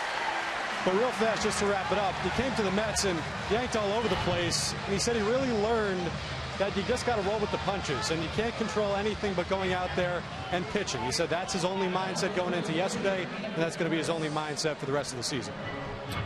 Well, Terry Collins talked about the speed of the game. I think that was a speed of the game issue for David Wright. Big time. David tried to play that off to the side. You see he's checking his thumb. He caught that right on the thumb. Never even got that in the webbing. I don't care how many fungos you take from coaches. They can never replicate that kind of speed. They're going to charge an error on David Wright. That's second error of the game, so 2 men on. And now Darren Ruff will be the pinch hitter, batting for Hector Neris. So the tying runs on base with nobody out, and Gilmartin gets the breaking ball over for a strike and nearly had the return throw sailed over his head. See, still David tweaking his thumb a little. He really caught that right on the end of that thumb. Ruff hitting at .242 on the year, 5 home runs. And a knee-high fastball for a strike, and Gilmartin gets ahead 0-2. Ruff has been sharing time at first base with Ryan Howard, pretty much a platoon lately, and the Phillies have run into a lot of lefties lately, so Ruff's been in the lineup. Also started, interestingly enough, against R.A. Dickey last week rather than Howard. Here's the 0-2, and he got him with a breaking ball. So Gilmartin, after the first 2 men get on, gets a 3-pitch strikeout of Ruff for the first out. Well, that was good pitching by Sean Gilmartin. When one of your players doesn't make the defensive play, you pick him up, and he did that with that good breaking ball. He's got such a good repertoire for a relief pitcher. He's really kept the same style of pitching that he used as a starter in the minors. It doesn't even seem like his heart beats fast when he's out there on the mound. Very calm and cool. Now CESAR Hernandez batting right-handed for the first time tonight. And a ground ball could be 2. Flores with a step and the fire. Double play, side retired. 4-4-3 double play gets Gilmartin through the inning. After 5, 9-7 New York.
in Philadelphia this week, then go home to play 3 with the Red Sox and then 3 more against the Phillies before they go to Miami and then to Washington on their next road trip. So that's 10 games, and the Mets are 17-5 against those two teams, the Phillies and the Marlins. Justin DeFreitas, it's hard to categorize his year. I think he's just been used too much. He leads all major league relievers in innings pitched, in hits given up, pitches thrown. He's just run out of gas to me, and he's shown it the last month or so. Sean Gilmartin getting his second turn at bat. Gilmartin has already turned in 2 1/3 innings in relief and clearly is going to be asked for more. He's done a terrific job of calming this game down. And DeFreitas misses inside, and it's 2-0. Gilmartin struck out and is only at bat in the 4th inning. Mets have hit 6 home runs in the first 5 innings of this game, just one shy of a club record. And they've come from 5 runs down to lead. That's why you can never figure this game, Gary. Jacob deGrom, who, you know, is trying to be on a quest to Rookie of the Year 1 year, Cy Young the next. He can't get the Phillies out. And Sean Gilmartin comes in and just keeps them off balance. But this is one of those things that happens in a successful season That's for right. a team. One guy who you're counting on lets you down. Another guy or another part of the ball club comes through. There's a magical thing that happens, it seems, each and every night. A different hero. I mean, yesterday was a perfect example. Yeah. How much hand-wringing was there about, oh my goodness, they're going to skip Matt Harvey. What are they doing? Why Logan Verrett? Why didn't they wait for Steven Matz to be ready before they skipped his start? Yeah. What does Verrett go out and do? He throws the best game a Met has ever pitched at Coors Field. Matt Harvey would be pressed to match that yesterday at Coors Field. Great breaking ball. But that's honestly been the way, even since they've gotten Uribe and Johnson and Cespedes. You know, if you look at their numbers, they don't jump off the roof. Maybe Cespedes' do. But it seems like each and every night someone does something different to help the team win. And we said this earlier also. The depth that this team has now has pushed everybody to better performance. And Gilmartin contributes a base hit. Well, he had the .500 batting average to start the night. He's got the .500 batting average again. These Mets pitchers can hit. Even the relievers. Sinking fastball drilled in the hole. Syndergaard, Conforto. Well, it's the Mets' 11th hit, only their second single tonight. 3 doubles and 6 home runs. Lagares has one of them. That was in the 3rd inning, a solo shot, his 5th of the year. Gilmartin at first and nobody out.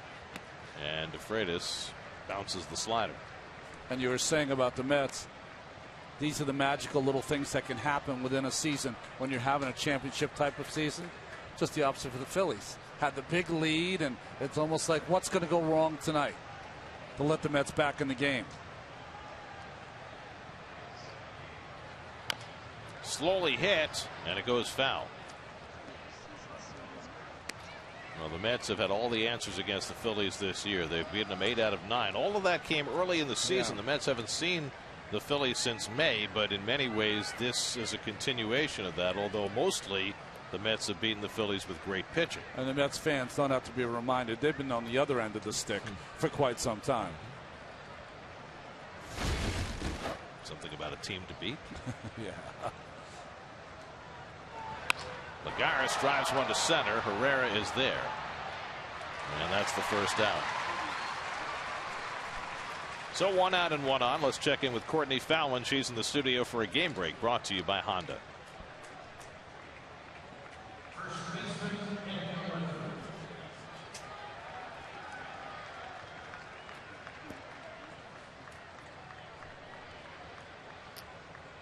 Pirates coming off their Sunday night win against the Giants last night. McCutchen had a big hand in that one as well. Here's Murphy, who doubled and scored in the 5th, 1 for 3 on the night.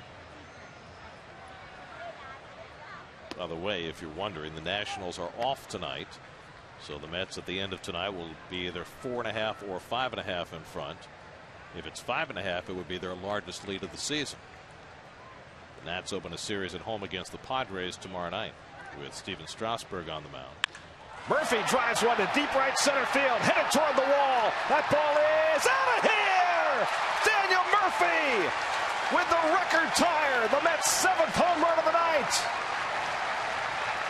A 2-run shot for Murphy, and it's lucky 11-7 New York.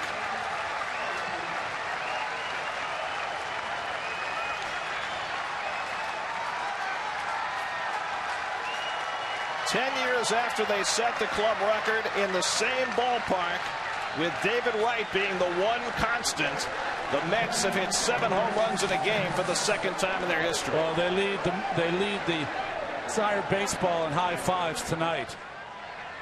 I mean, long home run from the Murph. Imagine if they still had the car wash. Cespedes taking ball 1. Watch the swing by Murph. And have you ever seen him do this? Look at the pose as this ball disappears into the night, as many have. 10th of the year for Murphy as he hits the record tire. Well, so now we have to talk about the major league record for home runs in a game by a team. That's right. Watch this pose. Yep. I mean, that's almost Ruth calling his shot right there. Good for Murph. Well, he did get it all the way into the front row. Cespedes is 0 for 2. He's also been hit by a pitch, and he rolls one out to short. Galvis stays back on it and throws out the jogging Cespedes for the 2nd out. The record for home runs in a game is 10 by a team, and the National League record is 9, which is held by the Cincinnati Reds against the Phillies in 1999. Wow. Toronto hit 10 in Baltimore in 1987. That's the major league record. Well, David Wright got the whole thing started for the Mets tonight. The Mets were down 3-0 when they came to bat in the 2nd. Wright's first at bat in 4.5 months, and he parked one on the 2nd deck in left field, which kind of set the tone for the evening. So David's presentation of the cookies last night may not have helped Jacob deGrom, but it certainly has fueled everybody else. David is 2 for 3 in his return to the lineup. Took a borderline call 3rd strike his last time up. Bats here with 2 out and nobody on against DeFreitas. The starter, Adam Morgan, gave up the first 4 home runs. Hector Neris gave up a pair in the 5th. And DeFreitas giving up the 7th home run of the night to Murphy here in the 6th.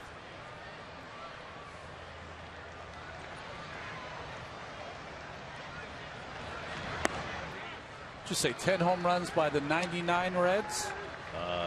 10 home runs by the 87 Blue Jays is the major league record. 9 by the 99 Reds is the National League record. I was just looking at the Reds. Cameron, Mike Cameron, Barry Larkin, Sean Casey, Greg Vaughn, Dimitri Young.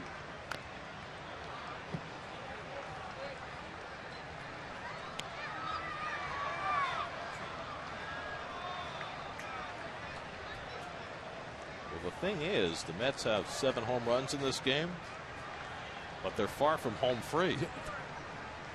This is kind of like those games in Colorado. It just doesn't matter how many runs you get. You never feel comfortable.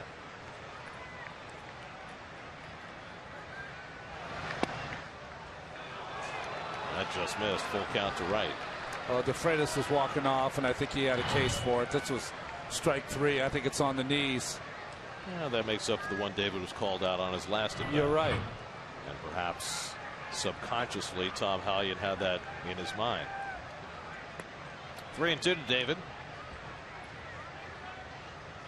And he lays off ball 4. DeFreitas throwing a 3-2 slider. That, believe it or not, is the first walk given up by Phillies pitching tonight, which is a little shocking when you consider they've allowed 7 home runs. 2 of them to this guy.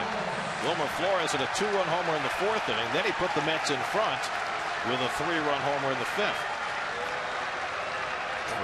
Flores last year hit a grand slam in this ballpark. So much like David Wright, he has very much enjoyed his time playing at Citizens Bank Park. First pitch slider fouled off. 3 home runs in one game by Mets hitters has seemed to be a theme this year, hasn't it? Well, they had only done it 9 times in their history before this season. It's happened 3 times in the last month and a half. Neuenhuis, Duda, Cespedes. Grounded down to third. Over the backhand glove of Blanco. Wright will go to third. Played in the corner by Ashe. Wright will be held at third base.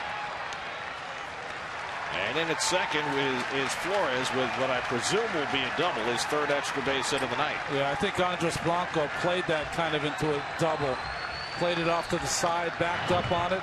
By that time, the hop just ate him up. This has a lot of topspin. So if you keep going backwards, there's no chance you're going to make that play. And I'll apologize. I should take that back. That took a bad hop on him, too. No chance for him. That was a kangaroo hop. Yep.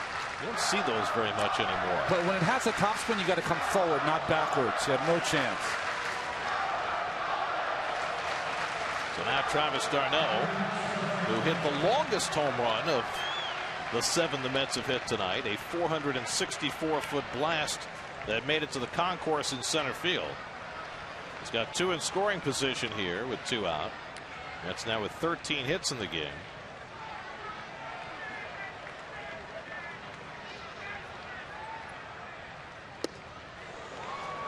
Fred is running it in on his hands. Is this the loudest the Mets fans have been at this ballpark, or is it because it's not sold out like it has been in the past? I don't know, but they've had plenty to cheer about. Yeah, just maybe that's it. Now, the Mets had 10 extra base hits Saturday night, and that sounded like a lot. Well, they've got 11 extra base hits already tonight. 0-2 to d'Arnaud. Mets club record for extra base hits in a game is 13. They did that in Arizona in the Mike Jacobs series in 2005. 2005. Mets didn't go anywhere, but he did a lot of big hitting.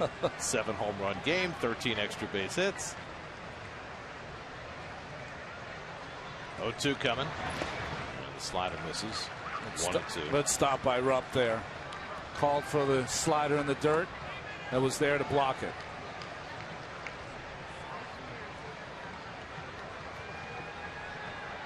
Right at third, Flores at second with 2 down.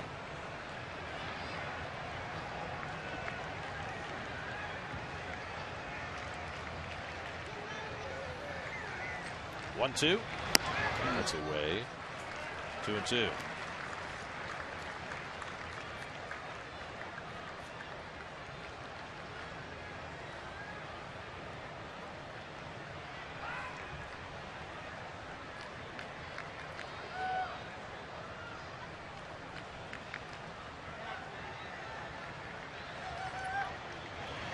d'Arnaud takes one the other way toward the right field line. That's a base hit, and that'll bring in 2. Wright scores. Flores right behind him. d'Arnaud dives in with a 2-run double. 13-7 New York.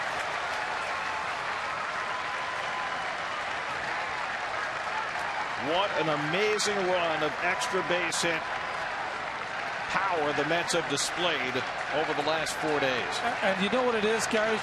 It's such good hitting.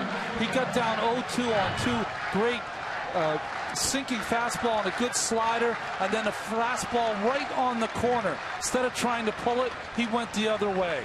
And that's the only place he could have hit that baseball and hit it for a double. Those are the first runs that have scored in this game on anything but a home run. The first 18 runs of the game all came on homers. Now d'Arnaud drives in a pair with a double, the Mets' 12th extra base hit of the night. And now CUDDYER, who has 3 of them, 2 doubles and a home run. And Michael lays off. This, by all odds, has been CUDDYER's best game as a Met. Did Keith leave any of his ink pens behind? Might need some.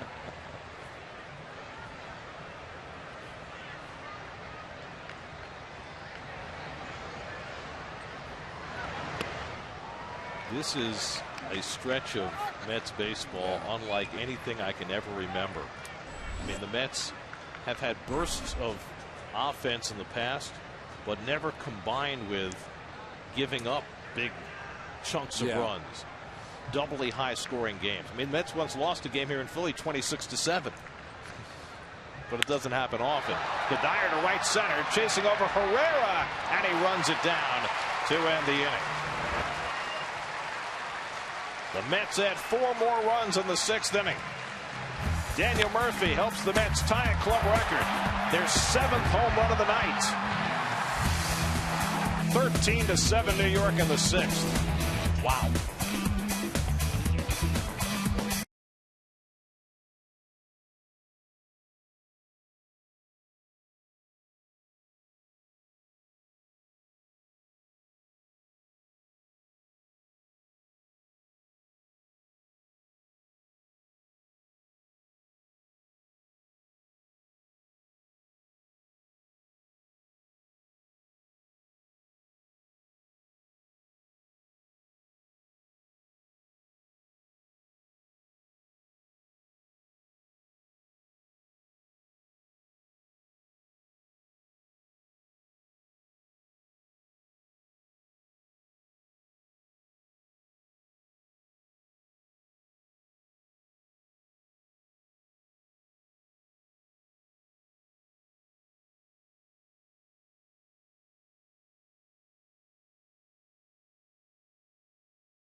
No garbage can. You just drop it on the floor.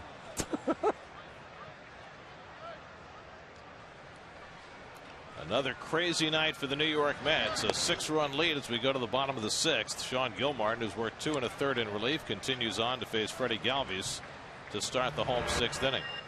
The Mets with 13 runs, 14 hits, 7 home runs, 12 extra base hits. 1-1 to Galvis, who's 2 for 3 tonight. The Phillies built leads of 3-0 and 7-2 before the Mets took this barrage over for themselves. And the Mets have scored 11 unanswered runs. 2-1 to Galvis with Herrera and Howard to follow.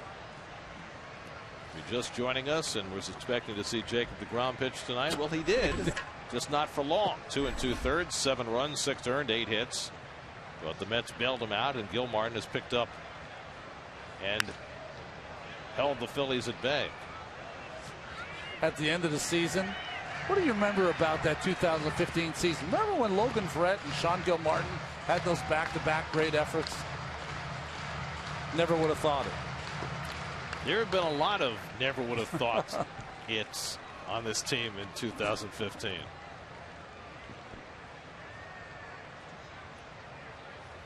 That's line to right field and in front of CUDDYER for a base hit. So Freddie Galvis has his 3rd hit of the night. Let's sneak in our Verizon trivia question for tonight. David Wright, the Mets all-time leader in home runs against the Phillies. Who's second?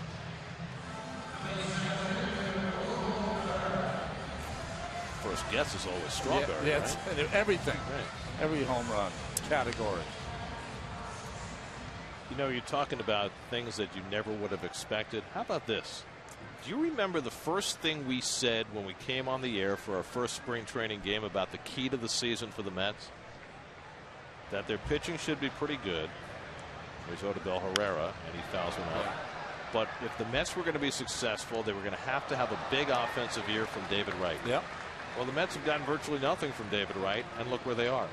I think I even expressed that they needed a big year from Wright, CUDDYER, and Granderson, because they had a lot of young players. And Granderson's been unbelievable. CUDDYER has struggled, and David has not played. By the way, you think Curtis feels a little left out tonight? Right. I mean, he's had very few games that he hasn't started this year. This is one of those. He's been struggling a little against lefties, and so Terry kept him on the bench tonight, played CUDDYER in right field. CUDDYER's had a huge night. Well, I think that's what makes the team so special to watch now is that, you know, you could rest the Granderson. There was a time where 13 runs was a good week for the Mets, and Granderson had to play every day. 7 home runs. That was a month. There you go. Right.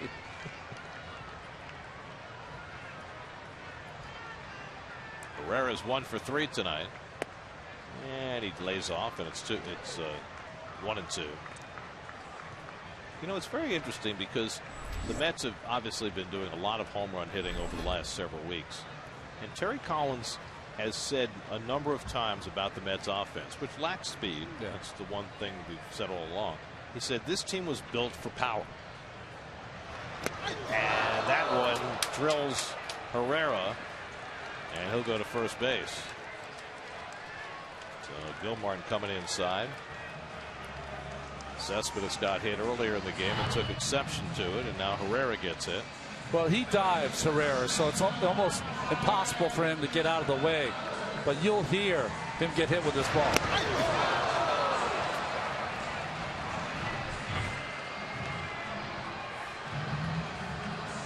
Practicing this swing. Practice getting out of the way. Anyway, Terry said all along this team was built for power, and for a long time we didn't see it. Well, we're seeing it in droves now. The Mets have now hit 49 home runs in their last 27 games, including tonight. Think about that. Yeah. Well, they're getting home runs from Flores and David back in the lineup, and Murph and CUDDYER, Lagares. Granderson. I mean, Duda had his stretch where he hit 9 in a week and a half. 0-2 to Howard. We delivered the keynote tonight with a 3-run homer in the first inning. 10 home runs total in this game, which is now just 1 shy of the National League record and only 2 shy of the Major League record. And we're only in the 6th inning.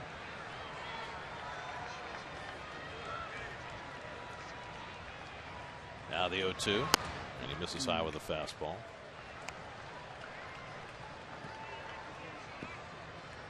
Let's get the bullpen up behind Gilmartin. Hansel Robles and Eric O'Flaherty are up. Robles was the only reliever to work yesterday in the Mets win in Colorado. 1-2 coming.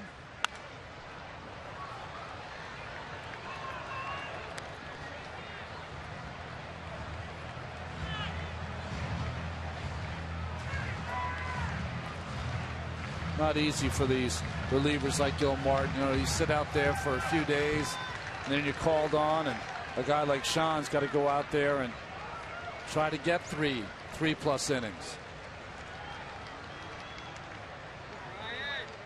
Again, the 1-2, and the fastball just missed. Ryan Howard, 20 home runs with his shot in the first inning. 20 home runs, 70 RBIs, which is nice. But when you've got on your resume a 58 home run, 149 RBI season like Howard does, doesn't feel quite like a big year. And he lines one, caught by Flores, and everybody gets back. Like a highlight player reaching up with his cesta to pull one down. Wilmer Flores for the first out. Well, it's good timing by Wilmer, who's playing a little deeper because of Howard, and he times this nicely. That's not easy because I think that ball was hit a little off the end by Howard, so not hit as hard as it usually comes off the bat of Ryan. And as he caught it, immediately turning to see if Herrera had strayed off first base. But the runners played it smart. And now Andres Blanco, who's 1 for 3, dumped a single into center field his last time up. Gilmartin up to 50 pitches now in relief.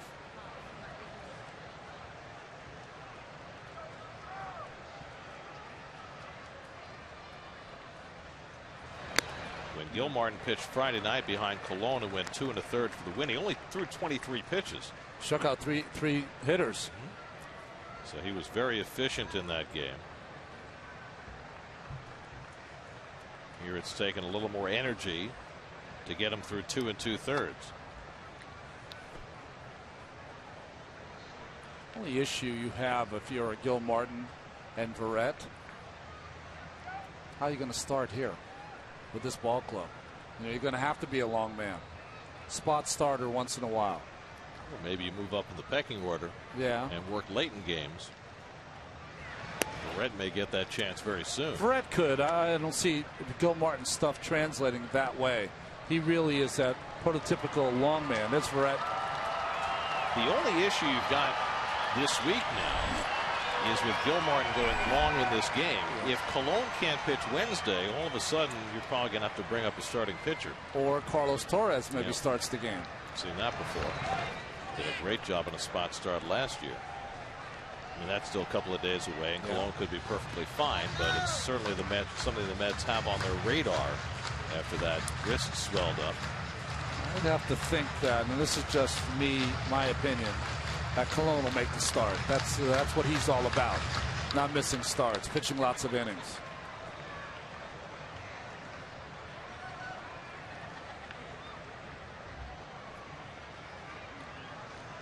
Two and one to Blanco. And a good changeup by Gil Martin to get even 2-2. That's been his equalizer against the right-hand hitters. You know, and you say to yourself, well, you're up 6 runs. Why not challenge a guy there? That's just not his game. His game is to change speeds. Behind in the count, take a little off. That's his strength. And he went to it.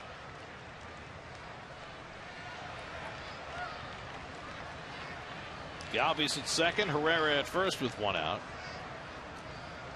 2-2 to Blanco. And another changeup, and he strikes him out. 4th strikeout in relief for Sean Gilmartin. 2 out. Awfully impressive by Gil Martin. 1 changeup down, and the second one even further down. We talk about all the time, not only being able to control your breaking stuff, Gary, but being able to control it out of the strike zone. And Gil Martin does a great job of that. Jeff Francoeur is going to come out of the dugout for the Phillies. And Frenchie is going to bat for Kobayashi. Frenchie's having a tremendous second half of the season. He has really found a home here in Philadelphia. Even did a nice job when he was forced into a pitching role for them. Well, I was thinking, honestly, that the first time we saw Frenchie tonight, it might be on the pitcher's mound if the Mets kept hitting the way they've been hitting.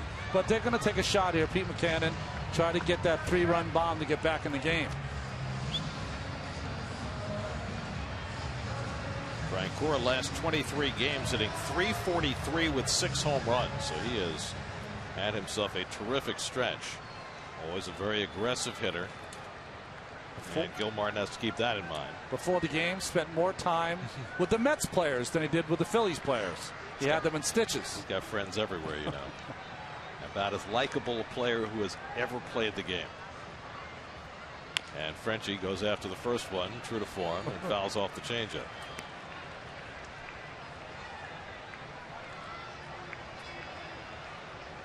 Well, you don't get a nicer guy than Jeff Francoeur. And you tend to forget now because he's had a long career. What a great athlete, schoolboy athlete he was. He could have played quarterback anywhere. Hit hard, bobbled by Wright, and everybody's safe. Second error of the game for David Wright, who's really upset with himself. He dropped a line drive earlier, and this time a ground ball hit right at him. And that loads the bases. Well, I said before the game, it wasn't his offense that I was going to watch. Really, it was his defense. Because getting in that ready position over and over again, 150 times a game, is going to put some stress on that back, and it puts some stress on his psyche after that error. So that opens the door for the Phillies to get right back in this game. Dominic Brown already has a 3-run homer tonight. He's 2 for 3. Bases loaded, 2 down. 13-7 New York, 6th inning. And Brown hits one in the air. Foul ball. Wright running under it. And that retires the side. Sean Gilmartin works around an error for the 2nd straight inning. Nicely done by Gilmartin to get the Mets through the 6th.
second error of the game. Well, it was a tracer off the bat, had a lot of spin on it. See, David wasn't sure whether to play that on his forehand or backhand. Tried to play that in front of him, and it caught him right on the heel of the glove. Again, the speed of the game. And he and Gil Martin, thanks, buddy, for picking me up. Appreciate it. Now the 7th inning, and Ruben Tejada leads off for New York. And takes low and away from Justin DeFreitas. Michael Conforto has come out on deck to bat for Gil Martin. What a job by Sean Gil Martin tonight, settling down what has been a rollicking game by going 3 1/3 scoreless innings and working around errors in each of the last 2 innings. Tejada's been left out of the frivolity tonight. He's gone 0 for 3. Fouled out, grounded out, struck out. Gil Martin in line for his second relief win in the last 4 days. He just grew that beard while he was out there. Jeff Francoeur stays in the game and left. I got to ask you a question. Yeah. And, you know, Pete Mackanin knows his personnel better than I do, but why would you ever play Jeff Francoeur, who has the best outfield arm in the last 25 years? Why would you put him in left field? I mean, my only answer to you, and I don't like the answer, is that they want to keep Dominic Brown in one place. But, you know, Jeff Francoeur is as good a right fielder as you're going to get in baseball. When he was a Met, he not only had a great arm, but he also patrolled right field at Citi Field when it was huge, better than anybody has. He made it look easy, too. Well, if the Phillies don't stop the Mets from hitting, Frenchie will be in this game on the mound at some point. That'd be fun to watch. Tejada hits one out to right center. Herrera being chased back. He takes some odd routes to balls, doesn't he? But he gets there for the out. One away. Later tonight, check out MetsBlog.com for WB Mason Postgame Extra. Hey, that's us. An exclusive online postgame show featuring more reactions from tonight's Mets-Phillies game and additional analysis from here in the booth. Mets Blog, presented by Citi, part of the SNY.TV blog network. That postgame extra could be 30 minutes long. So here is Conforto batting for Gil Martin. Conforto coming off a 3-hit day yesterday. I said yesterday he's got to be nicknamed the Cat. Yes. Because he's had 9 lives. Every time it looks like he's about to be sent to the minor leagues, he gets a reprieve from the governor. Well, I like him on this ball club, even if he's not playing every day, just because his left-handed bat, he can hit. I think he'll be in there every day against right-handers. Yeah. And the Mets will face 3 right-handers the next 3 days. Well, I love what Keith was talking about yesterday with Conforto, how you guys had some sound bites from him that he was explaining how he's trying to make adjustments, what the pitchers are trying to do to him, how he's trying to make those adjustments to those adjustments. It's nice to listen to almost a savant talk about hitting. You hear those cliches sometimes, but he was breaking it down with particulars, and I thought that was very it was very veteran sounding. Yeah, no, he is something. Pulls one past the diving Howard and down the line. Conforto heads for second, and that is another record tied as Conforto pulls in with a double. The Mets' 13th extra base hit of the game, and that ties a club record. The hits just keep on coming. A pinch double for Conforto. Just a breaking pitch down and in, jumped all over it. And Ryan Howard had no chance. Ball whistled past him. So the Mets now with 7 home runs and 6 doubles. Tying the record set in Arizona in 2005.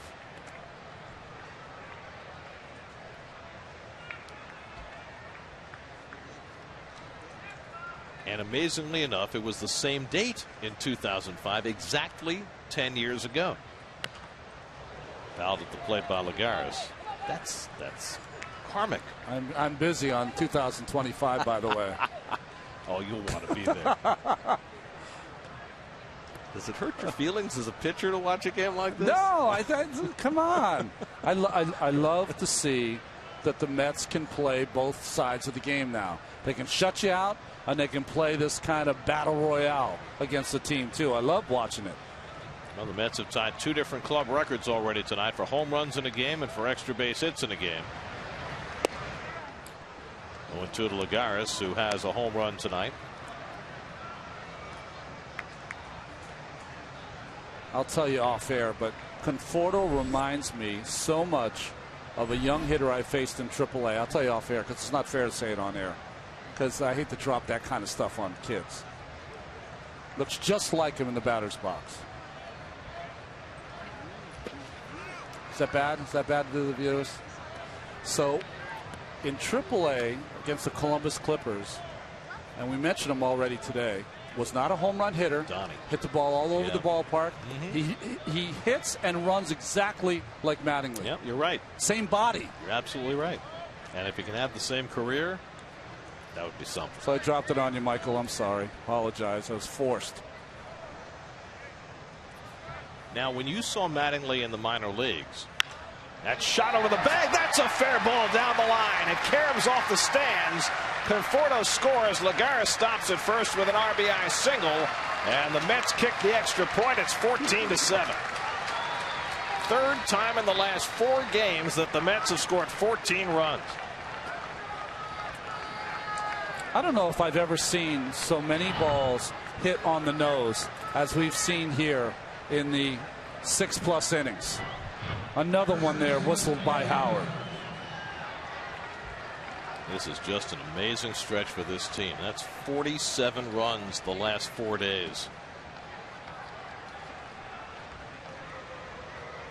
Now Murphy, who hit the 2-run homer in the 6th, that tied the club record for home runs in a game. He also has a double tonight. That's with 14 runs and 16 hits. Cespedes on deck.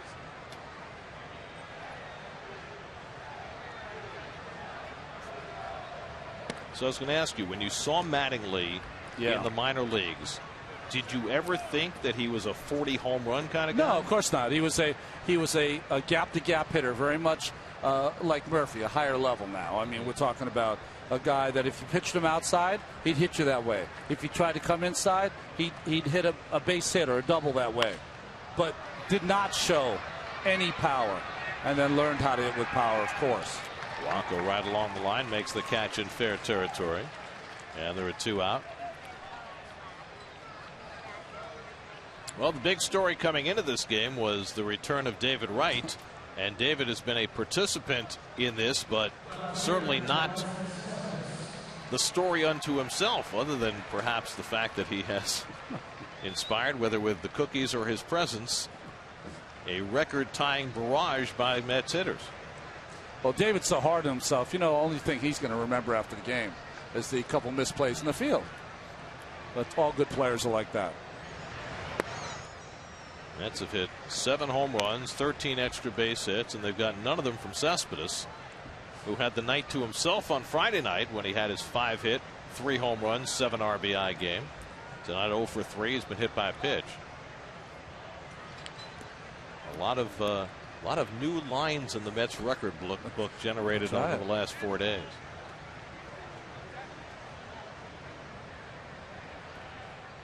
Lagares at first and 2 out. And that's ripped into center field. And Cespedes joins the party. So what are the Mets? 47 runs in the last 4 days. Yep. Wow. Big smile from Yoenis as he gets this slider away, almost decapitates DeFreitas. So now Wright for his 5th plate appearance. So far tonight, an upper deck home run, a single, a strikeout and a walk. He's driven in 1. He's scored 3. A return to action that the Mets might have hoped for, but could hardly have counted on. And it has been seamless offensively for David tonight. 2 on and 2 out. And DeFreitas catches the outside corner. Well, I can see why DeFreitas has pitched the most innings and thrown the most pitches. I mean, he is being left out there to fry. About to throw his 50th pitch, having gotten 5 outs.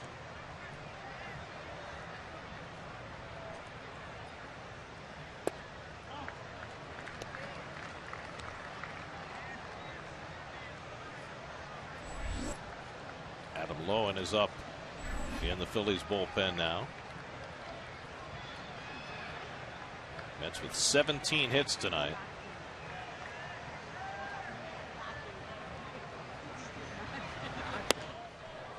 And slider by DeFreitas, 1-2.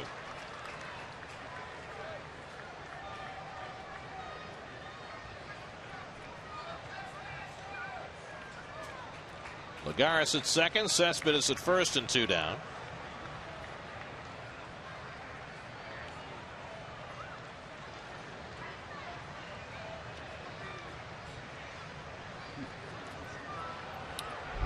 Well, the day began with anticipation for David Wright. Got to the ballpark and could not have been more thrilled that he was able to be in the lineup, and then the first swing produced that, an upper deck home run. A base hit his second time up, a walk later in the game, and now he strikes out for the second time to end the inning. Mets tack on one in the 6th. They've scored in 6 straight innings and lead it 14-7.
A partial ticket plan today and guarantee yourself access to Mets 2015 postseason tickets. Purchase tickets online at Mets.com/deposits. The City probables in the remainder of the series. Noah Syndergaard against Jerome Williams tomorrow night. Bartolo Colon, we hope, against the rookie Jared Eichhoff, who makes his second start on Wednesday night. Then John Neese against the veteran Aaron Harang on Thursday night. Hansel Robles will handle the bottom of the 7th for New York. Yeah, pitched in yesterday's ball game. Just pitched the 9th inning after that great effort by Logan Ferret. Cameron Rupp will lead off the 7th. Rupp exploded one into the upper bullpen back in the 2nd inning. Back when the Phillies were putting a hurting on Jacob deGrom. He had 3 home runs in the first 3 innings against deGrom, built a 7-2 lead before the Mets reeled off 12 unanswered runs. And it will get lost in all the barrage that the Mets unleashed. But what an effort by Sean Gilmartin tonight. You need to have that. You had to have someone just stop it for a half hour so the Mets could catch up. Strike 3 called. Rupp is out on 3 pitches. And that's the first out of the 7th. Tom Hallion, with that strike 3 call, when you take it, he hurts your feelings as a hitter. He yells it so loud. Now Darnell Sweeney will be a pinch hitter. Sweeney, one of the players the Phillies acquired when they dealt Chase Utley to the Dodgers. And Sweeney hit his first major league home run over the weekend. Well, Jacob deGrom back in the dugout. Smile a little more now than he could when he left the game. Sweeney, a switch hitter, takes a home run cut. You know, you don't know what they're talking about there, but it's very interesting to see the youngster, and he's still a youngster now, Jacob deGrom, talking with the veteran Kelly Johnson, you know, maybe from a hitter's point of view.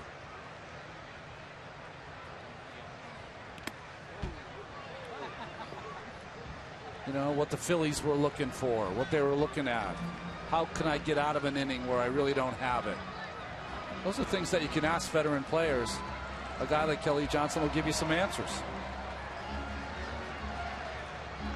Or they could be talking about a really good taco place, one or the other. I'm not sure. Cheesesteaks. Yeah, cheesesteak, that's right. Pat's, Jim's, Geno's. Whiz, Provolone. Got to go Whiz, right? Got to go Whiz.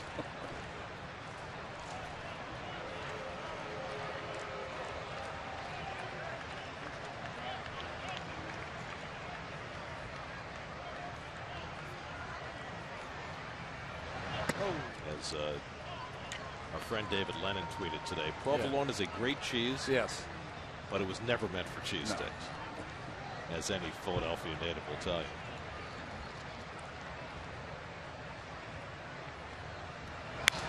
Sweeney pops one foul. Darnell Sweeney was leading the Pacific Coast League in stolen bases when he was traded and shortly thereafter called up by the Phillies. He was the Pacific Coast League starting second baseman in this year's AAA All-Star game. And he's also played some outfield. Fanatic. Never gives up. Keep the fans entertained. As they introduce him here in Philadelphia as the world's most beloved mascot. I think, you know, Mr. Met would like to give him a little tussle. Well, he'd have to tussle because he couldn't really yell at him because he didn't say anything. But the Fanatic is something. I think the Fanatic outweighs Mr. Met. I think Mr. Met's in better shape. Fly ball to left. And Cespedes ranging back to get it. 2 out.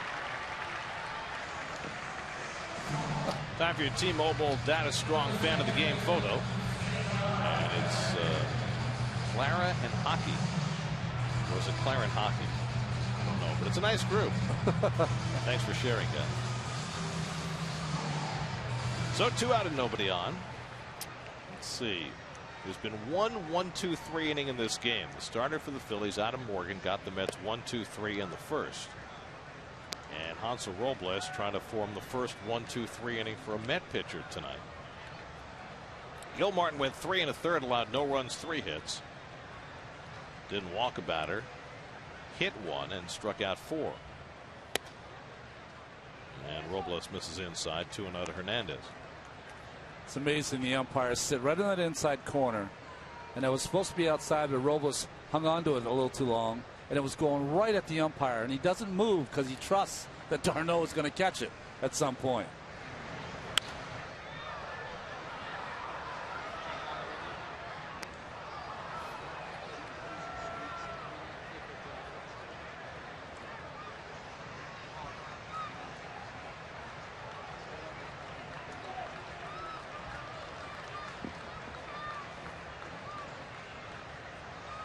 One from Robles. And Hernandez lifts one to left center. Lagares and Cespedes come together. And it's Cespedes to make the catch. Side retired. So Robles turns in a 1-2-3-7. This is not an endorsement, by the way. That's just the outside of Geno's, I promise.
Time leader in home runs against the Phillies, who's second.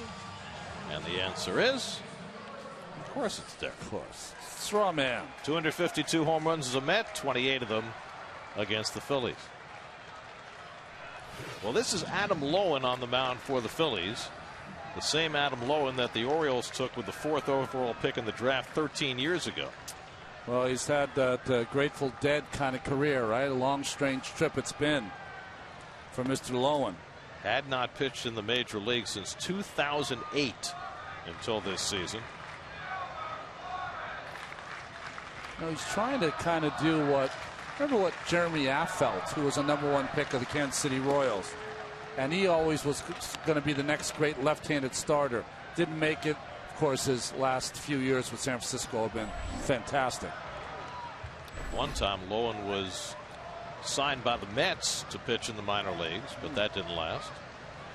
Flores has had a huge night, 2 home runs and a double.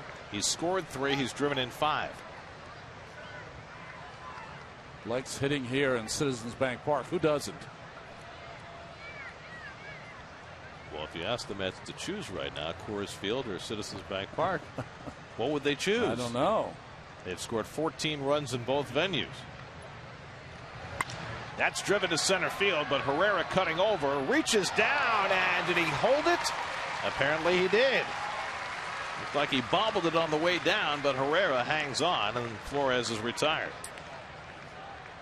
Well, we mentioned it before. He takes kind of some strange angles to the baseball, but he's still learning. And I think it was just his glove. It looked like the ball kind of juggled a little bit in his glove. But a lot of the baseballs, he plays behind it and then comes forward. This one he had to come forward all the way. Well, he's an infielder who's learning to play the outfield this year. It's been an interesting transition for him. Here's d'Arnaud, who has a home run and a double tonight. He's driven in 3. 7 home runs by 6 different Mets tonight. Wright hit the first one. That was in the 2nd inning. That's a base hit into right center for d'Arnaud. Herrera hurries over to get it, and d'Arnaud holds with a single, his 3rd hit of the night. Geico Sports Night tonight after the post game. Jets, Giants, Chris Carter. That was I don't even know how to comment on that one. Couldn't even start, so we won't go there. Here's CUDDYER, 3 extra base hits tonight, 2 doubles and a home run. He's 3 for 4. Mets now with 18 hits on the night. They had 21 the other night in Colorado, matching their season high. That's one of those if you comment on someone saying something stupid, you end up going to say something stupid yourself. So stay away.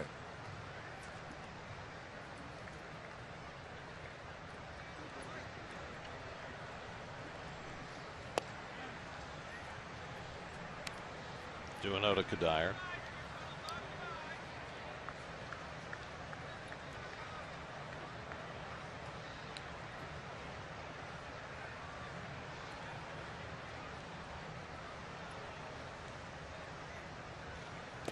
Lowen broke in as a pitcher, then became an outfielder when things went bad for him, and got back to the big leagues with Toronto.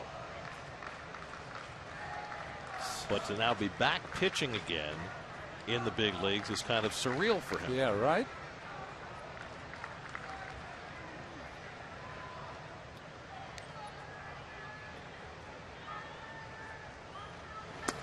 Was it for the Brewers or the Cubs? Wasn't there a player that was a pitcher and an outfielder? Brooks Keisha. Yes, that's the man. Well, then there was Micah Owings, who that's right, gave up pitching to try and become a full-time outfielder, and of course Rick Ankiel. Seems to work better the other way around. Guys, 2 high, ball 4, and CUDDYER's on for the 4th time. Sorry, Gary. Guys that were everyday players that became pitchers. New York Mets baseball on SNY is brought to you by DraftKings, the official daily fantasy partner of the New York Mets. By State Farm, today's State Farm agent of the game is Gil Walton of the Bronx. Contact Gil at gilwalton.net. And by StubHub, the official fan-to-fan ticket marketplace of the New York Mets. Where's that guy Ruth did okay. But maybe he was the exception. Right. Well, here's Tejada, who's 0 for 4. The only Met in the starting 8 who has not had a base hit tonight of the 18 the Mets have collected.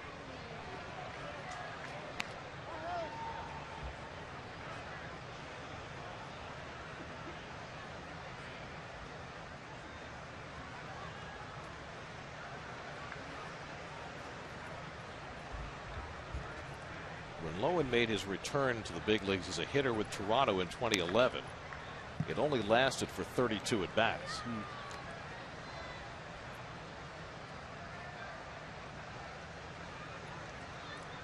So I don't know if anybody's gone from pitching to outfield back to pitching and made it back to the big leagues. That's got to be the first. Yeah. I mean, I'm sure someone has tried it, but.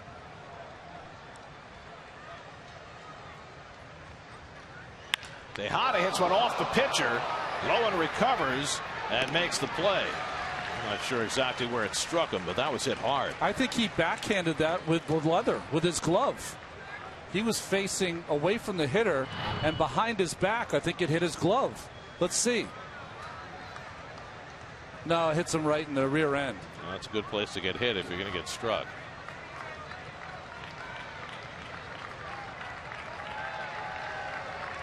Trainer's going to come out to make sure that Lowen is okay. The trainer's running. Pete McCannon walking.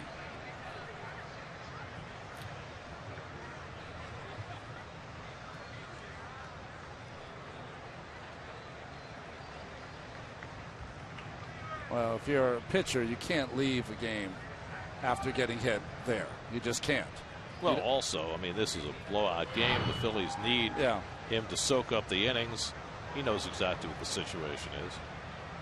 That's why the pitchers in the first days of spring training, when they're throwing the hitters, use a screen in front of them. Yep.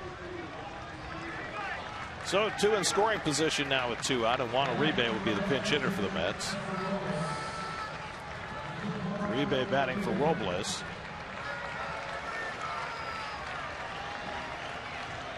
Uribe took an 0 for 4 yesterday after a big Saturday night with a double and a home run.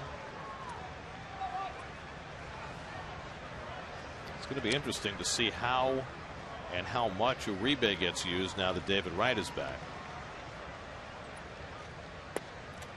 Well, the hard part, Gary, is that the only way to get David up to speed is to play him, but you have to make sure that you don't overplay him and irritate the back again.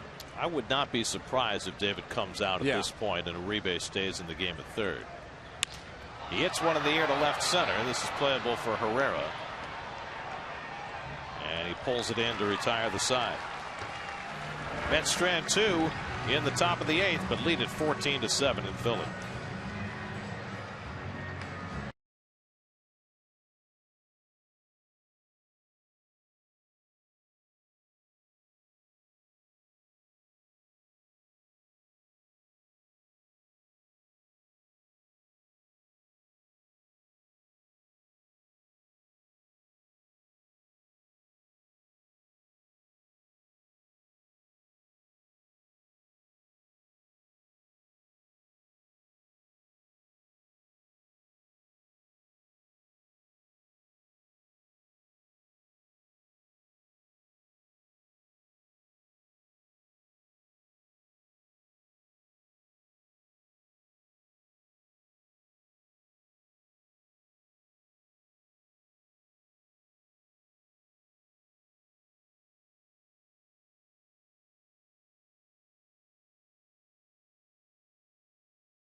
been exactly that. David Wright marks his return, and the Mets follow their leader. After hitting 5 home runs in a game in Colorado over the weekend, the Mets tie club record with 7. That's right, 7 home runs. Daniel Murphy hitting the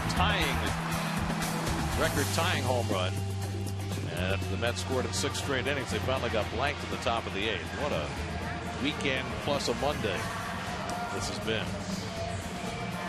The Mets offense that was beleaguered for so long, they have busted out in a huge way. Now Eric O'Flaherty will pitch in the bottom of the 8th for the Mets. Well, these are the little things that happen in this game, Gary. Okay, it's out of control. Mets are winning by 7. O'Flaherty has not pitched well since he's been here, and he needs a clean inning. Needs to start getting himself at a place where he can get some big left-handed outs down the stretch. O'Flaherty came in on Saturday night in Colorado and gave up a home run to Jose Reyes. He'll face Freddie Galvis, and he gets a strike on the outside corner. Galvis 3 for 4 tonight. Well, O'Flaherty has done okay against the left-hand hitters, but he just has not been able to retire a right-hand hitter at all. And he could really use a couple of outs against some right-hand hitters in this inning. Well, let's face it, with the score the way it is, each pitcher is asked to come out here and get an inning of work. But O'Flaherty right now, the way he's throwing, you wouldn't pitch him more than one batter, and that would be a left-handed hitter.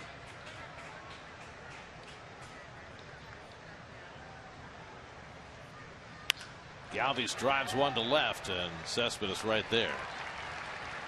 So a hard hit ball, but an out, 1 away. When you look at O'Flaherty now compared to where he was when he was with the Braves before he had arm troubles, what do you see? 4 miles an hour difference in the fastball, and the fastball has no life down and away. He had some great sink, not like Johnny Venter's sink, but he had good sink to keep away from the left-handers and a good changeup. His ball is 4 miles an hour slower, and it's up and straight in the strike zone. That's the difference. His breaking ball is still good enough to get lefties out. And he'll face the lefty here in Herrera, who takes ball 1. Well, O'Flaherty's old team, the Braves, they finally won a game tonight. After losing 7 in a row, they beat the Rockies 5-3 behind Julio Teheran. And you'll be pleased to hear that in the 8th inning of that game, with his team down by 2 runs, Charlie Blackmon got thrown out at the plate. Not again. Oh, gee. Oh, poor Charlie. It's like Charlie on the MTA. That's right. May never return. Herrera's 1 for 3 tonight. He's also been hit by a pitch. And it skips away. 2-1. Nightmare continues for the Rockies. Well, you know, you watch the Rockies, and the one thing you see is the incredible talent of Carlos Gonzalez. Yeah. But right now, they are in such an individualistic mode that all he's trying to do is hit home runs every time up. And some of the other players, too. You know, you get to that point. Good breaking ball there. Best one by O'Flaherty. I'm sure you saw the comments from Jose Reyes over the weekend. You know, what Reyes should concentrate on is that he was on a team that was aspiring to be in first place, and they didn't want him. That's the reality of it. Well, the other piece of that is, and you know, I talked to Keith about this yesterday, because who better to know what it's like to go from a first place team to a last place team? Yeah. And Keith said, well, I had a lot of the same thoughts, but you don't say it publicly. Yeah, you got to suck it up. Right. Keith talks about it quite honestly now, 20, 30 years does. later, but you know, that's a different story. He doesn't mind saying the stems now. He never said it in '83. Herrera down on strikes, so Flaherty gets the strikeout against the left-hand hitter, and there are 2 out. See, still impressive with that breaking ball. Has a lot of break on it. He's got great control of it, control for a strike. And then when he gets ahead, can peel it off the corner.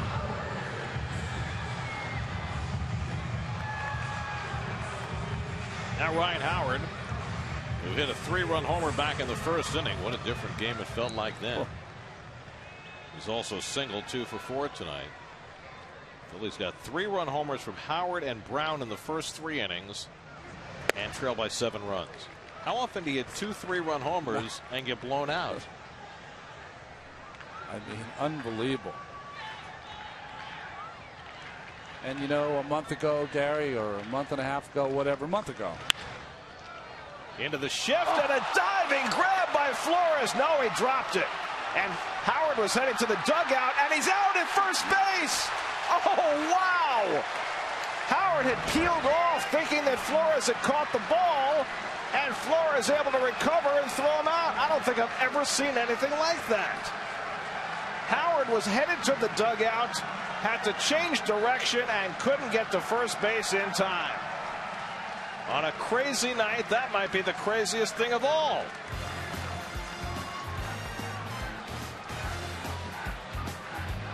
From the seat of his pants.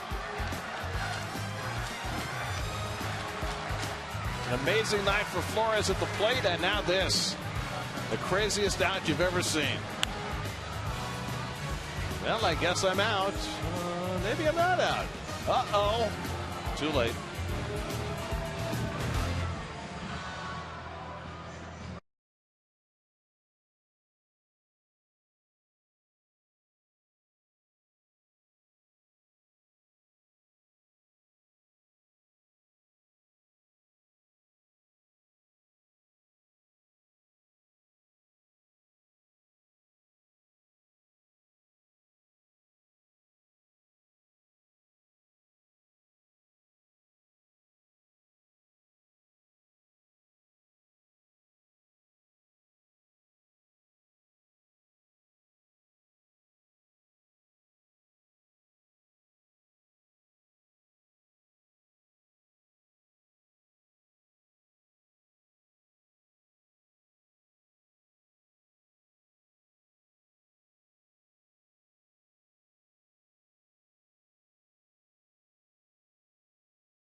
Ninth inning, Mets up 14-7.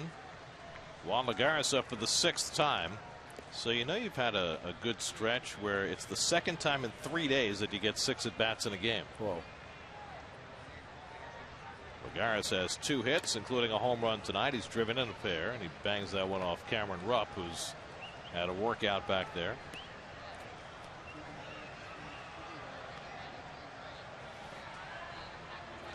Lagares, Murphy, and Cespedes for the Mets in the 9th after Wilmer Flores turned in the oddest out of the year. Loved his reaction, too. Well, I'm liking the reaction of Lagares' swing. Boy, he has been on a lot of pitches today. And I know he's got a couple of hits, but including a home run. Rupp calling for that ball in the dirt. And Lagares trying to stop the swing, but he went around for strike 3. Let's check in with the studio. Gary Apple, Nelson Figueroa, see what's coming up on WB Mason Postgame Live. Guys, what a night.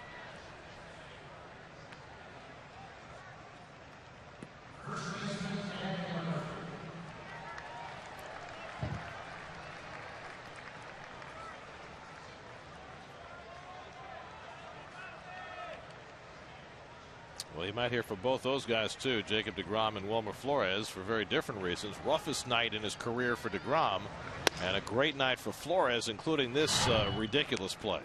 Watch, in repose. he's going to watch the out at first base. That's such a great attitude. I mean, he's been through a lot this year. We've well documented it, including his shortstop play and changing positions. Murphy drives one to center field. Herrera cuts over. He can't get it. It'll roll on the wall. Murphy can run as far as he wants, but he'll slide into second base or stand at second base with a record-setting double for the Mets. That is the Mets' 14th extra base hit of the game, and that is a new club record, as Murphy has contributed his 3rd extra base hit of the night. Well, Murph started the game 0 for 2. He now has 3 hits. And that was an odd angle that Mr. Herrera took on that baseball. So Murphy with 3 of the Mets' 14 extra base hits. First time in their 54-year history they've had that many extra base hits in a game. 7 doubles, 7 home runs. And Cespedes doesn't have a single one of them. He's 1 for 4 tonight. Just wait. Yeah, well. 19 hits for the Mets tonight. And there's a strike. Carlos Torres getting ready to pitch the bottom of the 9th for the Mets. So going back to that play on Howard that Flores made, the dive, the drop, Howard headed toward the dugout, then cut to first base. You were saying between innings it would have been very interesting to see what would have happened had he been ruled safe at first base. Well, because he did a couple of things. One, did he abandon the play by running towards the dugout? We don't know that. 2, the angle he took once he looked like he abandoned the play was out to right center field. So even if he was called safe, Murph could have went and slapped a tag on him for going around first base. I mean, it was the strangest play you'll ever see. You know, both of those would have been interesting interpretations. You know, at what point are you judged to have abandoned your effort to reach base? That's the first. And 2, he technically didn't round the bag. He just cut across the bag going towards second base. And that would have been an interesting interpretation for the umpires as well. All moot because he was out at first and not safe. Cespedes drives one deep left field. That ball is out of here. A record-setting night for the New York Mets. Yoenis Cespedes puts on the icing with a 2-run homer, the Mets' 8th home run of the night, a new Mets club record.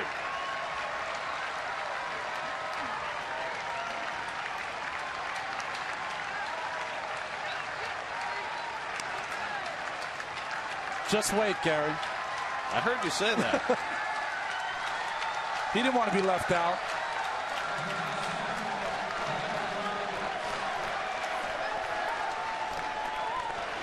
A night to remember for the New York Mets. 8 home runs, a new franchise record. 15 extra base hits, a new franchise record. And a 16-7 lead.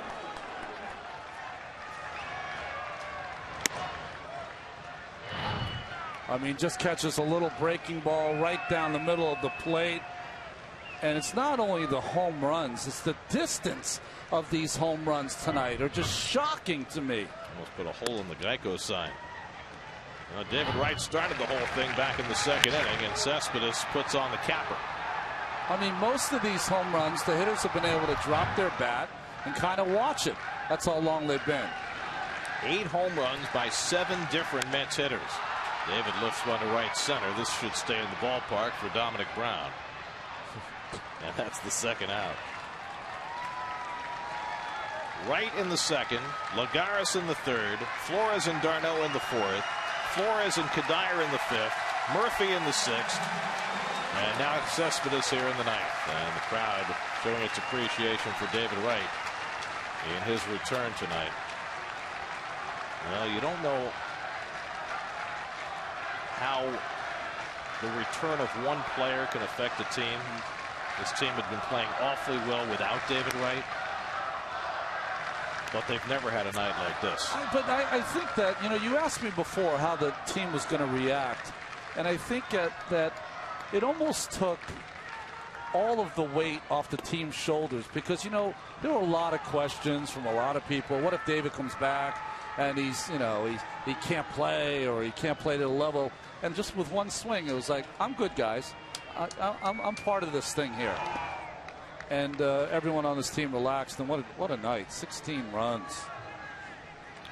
Well, the Mets and Phillies have combined to tie a National League record. 11 home runs in this game, 8 by the Mets, 3 by the Phillies.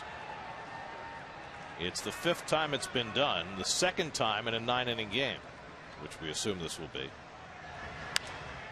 Flores lifts one down the line. Howard just doesn't have the foot speed to get there. The last time it was accomplished in the National League, 1979, Phillies 23, Cubs 22. They combined for 11 home runs in that game. And now 36 years later, the Mets and Phillies, with the Mets doing most of the bashing.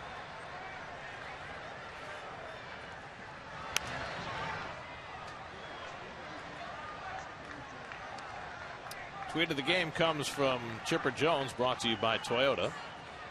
Good to see David Wright back. Mets getting stronger. Hope Captain America enjoys the stretch run. And a big sigh out of Atlanta.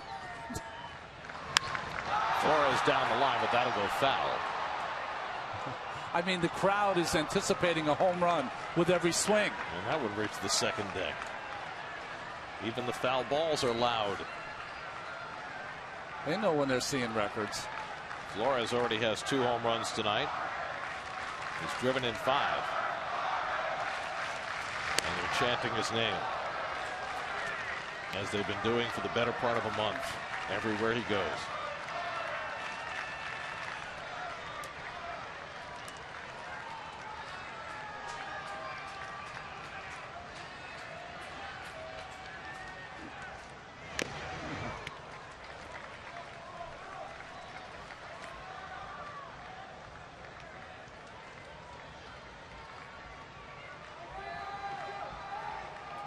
.49 runs in the last 4 games. Mets sending a message to the rest of the league. They are not just about their young pitching anymore. They have become a team of bashers. Galvis comes in to grab it and throws out Flores to end the inning, but Yoenis Cespedes hits the record setter. The Mets' 8th home run of the night. 16-7 going to the bottom of the ninth.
After hitting 8 home runs tonight, Game 2 of the series will feature Noah Syndergaard against Jerome Williams. Our coverage begins at 6 o'clock tomorrow night, right here on SNY. Well, the Mets bullpen has pitched in 5 1/3 scoreless innings as the Mets came from 5 down to 9 up. That's 14 unanswered runs, and now Carlos Torres will try and get the final 3 outs. Well, appeared in Saturday's game, gave up a run in a little over an inning of work. See his numbers this year. This is his 50th game. It's going to be interesting for Syndergaard tomorrow. You know, when you're a young pitcher and you see all this firepower and you've struggled on the road all year long, it'll be interesting to see how he comes out throwing. Well, Syndergaard had kind of an odd outing in Baltimore the last time out. He was in trouble several times, and then finally gave up that home run to Jonathan Scope that kind of ruined what had been an escape-filled night. He didn't escape very well at the end. But the one thing we've seen in a few of his starts on the road that he doesn't do at home, his pitch count gets up so quick on the road, it seems, and he's going to have to limit that here in Philadelphia tomorrow night. Well, they tried in his last outing to warm him up differently, hoping that that might make a difference. Then they promptly loaded the bases against him in the first inning. I would honestly, because he's 22, this is my feeling, I wouldn't put too much on his plate. I'd let him kind of figure it out for himself, you know? 1-2 to Blanco, and the breaking ball misses down. 2-2.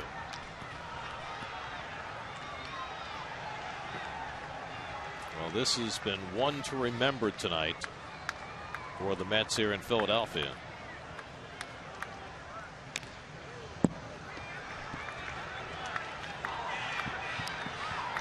But it seems as though over the last month there have been so many nights to remember.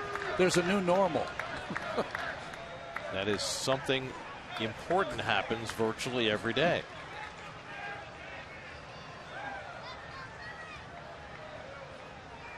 And it all started with the non-trade, the night of the tears. It really did. The entire equation seemed to change all in one day. Next day, the Mets got Cespedes, and they've been off and running ever since. Blanco, it's a big piece of Darno there. Or did that catch the home plate umpire? Yeah, got Hallion on the shoulder. Yeah, left shoulder. He's like clapping his hands. I'm good. I'm good. It's the 9th inning. His colleagues are coming in to see if he's okay, and the Phillies trainer is out as well. But Hallion saying, come on, let's go. Come on. It's tough. I'm fine. I'll throw some ice on it. Let's get 3 outs.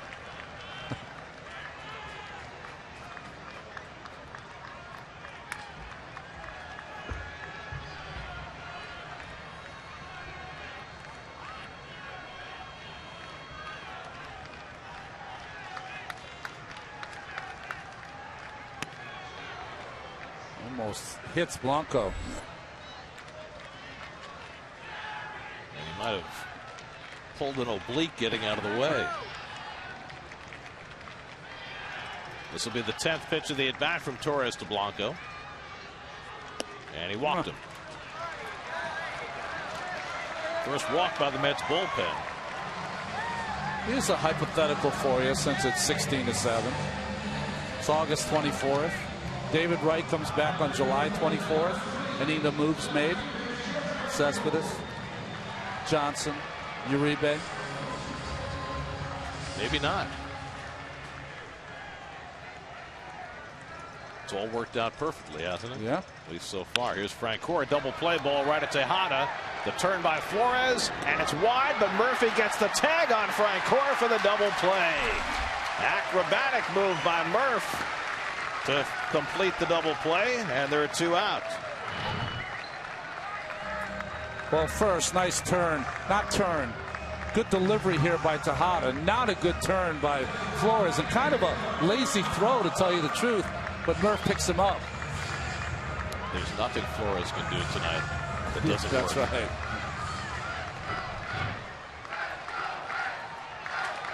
So the Phillies are down to their final out. Dominic Brown is up. Hit a 3-run homer back in the 3rd inning. There's Murph with the tag on the shoulder.